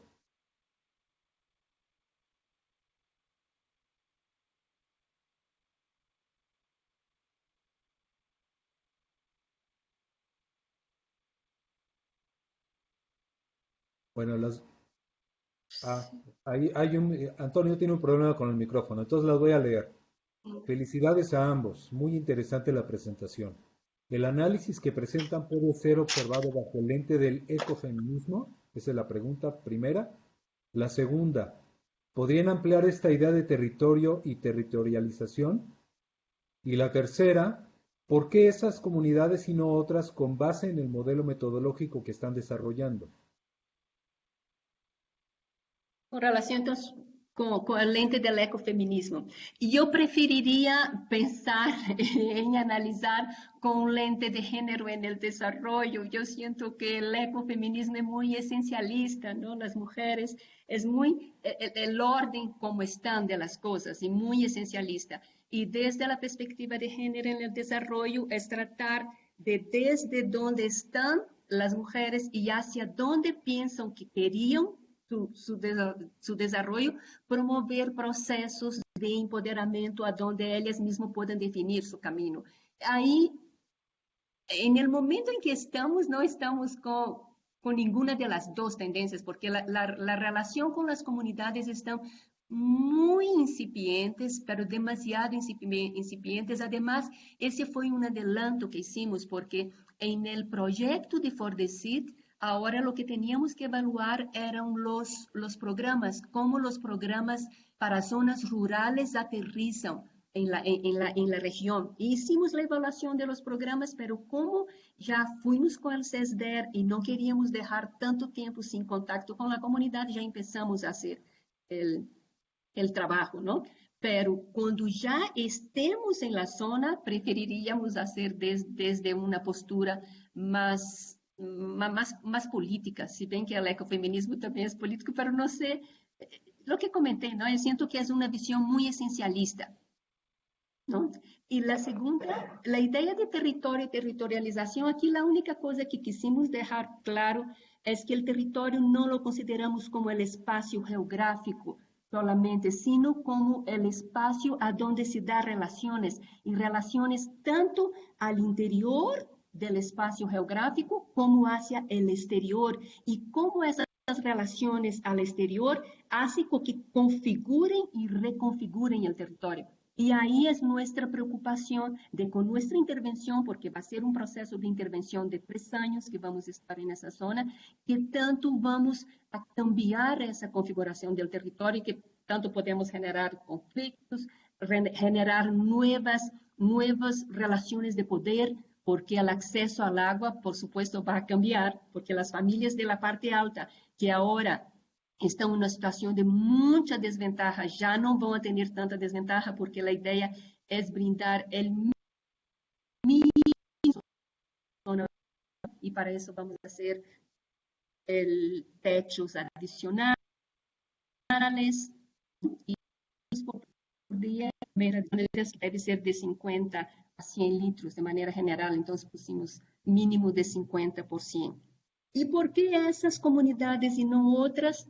Ahí la relación es con el CESDER y el CESDER trabaja en esa zona hace más de 30 años y ya está trabajando en esas comunidades, inclusive empezando un proceso en el Mirador, ¿no? En el Mirador, empezando un proceso de producción agroecológica. Entonces pensamos que ahí el acceso al agua va a estar muy crucial, ¿no? Para ese proceso productivo que están empezando. Entonces, foi principalmente a CESDER. A CESDER nos levou a unas casas com a gente e a partir de aí, em função incluso da aceitação da comunidade, definir e fomos como a 5 comunidades e selecionamos essas 2. E a outra que não apresentamos aún, Micuautla, porque aí sim é uma situação dramática, não tem manantial, não tem absolutamente nada de água, dependem do envio de pipas do município. Y la comunidad enterita votó en el presidente municipal que perdió. Entonces están muy vulnerables y piensan que a lo mejor como castigo va a disminuir el envío de pipas, ¿no? Entonces escogimos por esa, una por el exceso de vulnerabilidad y el Mirador, porque el CESDER piensa que hay que trabajar mucho con acceso al agua para poder dar la base para su sistema agroecológico que van a desarrollar. Sí, finalmente ICESDER ya tiene bastante tiempo trabajando con ellos, han intentado hacer algunos trabajos de almacenamiento de agua, de captación en las 2 comunidades, entonces, como lo dice Denise, fue una de las elecciones más pertinentes en su momento para poder trabajar, reforzar tanto la cuestión técnica como la social para, ahora sí que el bienestar de ellos, ¿no? Y para que se pueda cumplir estos decretos del derecho humano al agua. Gracias. Aquí hay una pregunta de Nicolás Mejía, que no sé si la quiere hacer directamente o la leo.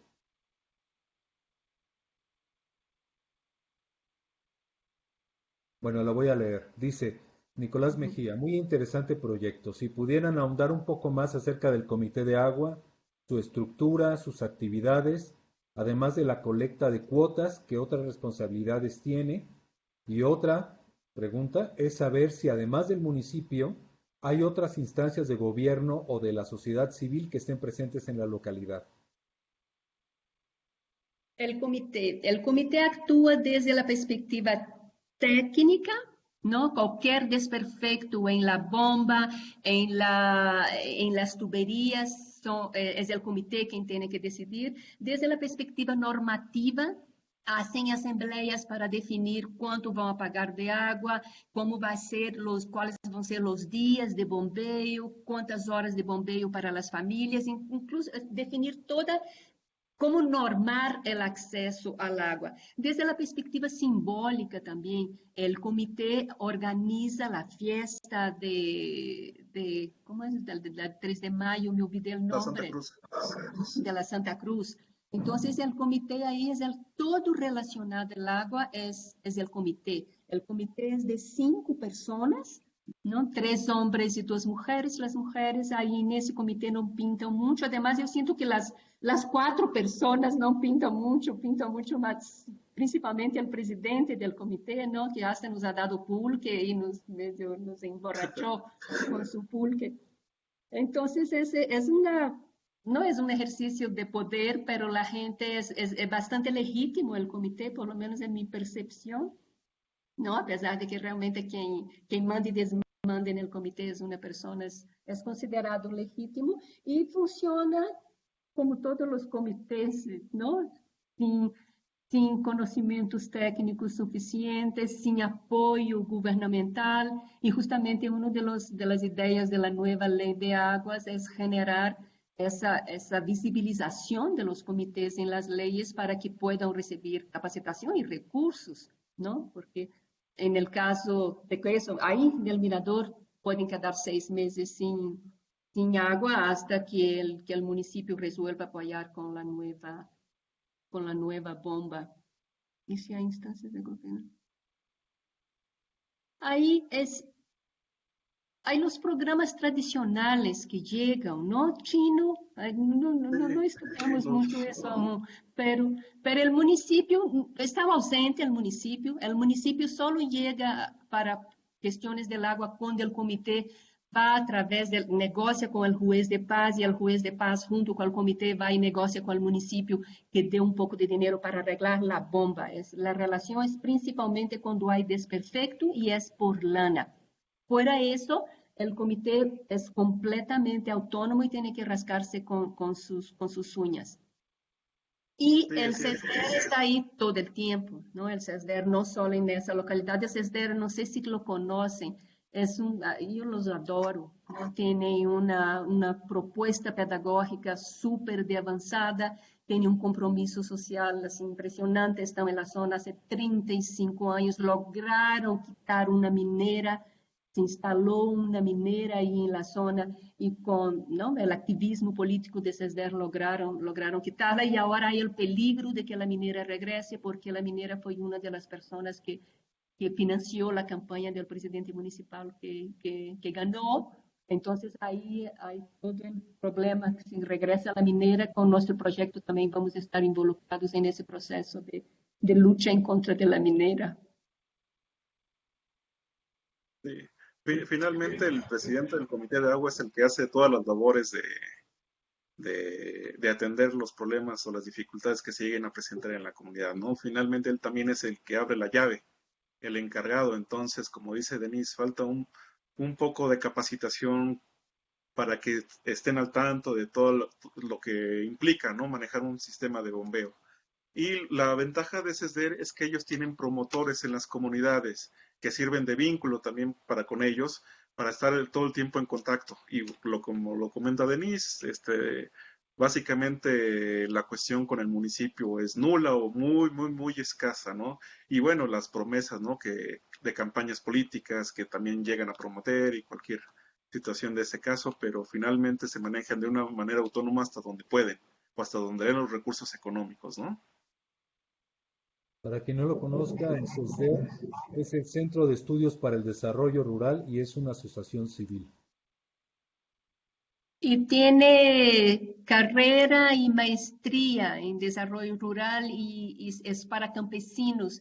Y uno de los compromisos de los campesinos que entran ahí, y muchos promotores, incluso muchos promotores de Chiapas, cuando trabajamos con Daniel en Chiapas, uno de los promotores de Pronatura, ¿no? Que era ¿cómo se llamaba, Daniel? ¿Manuel?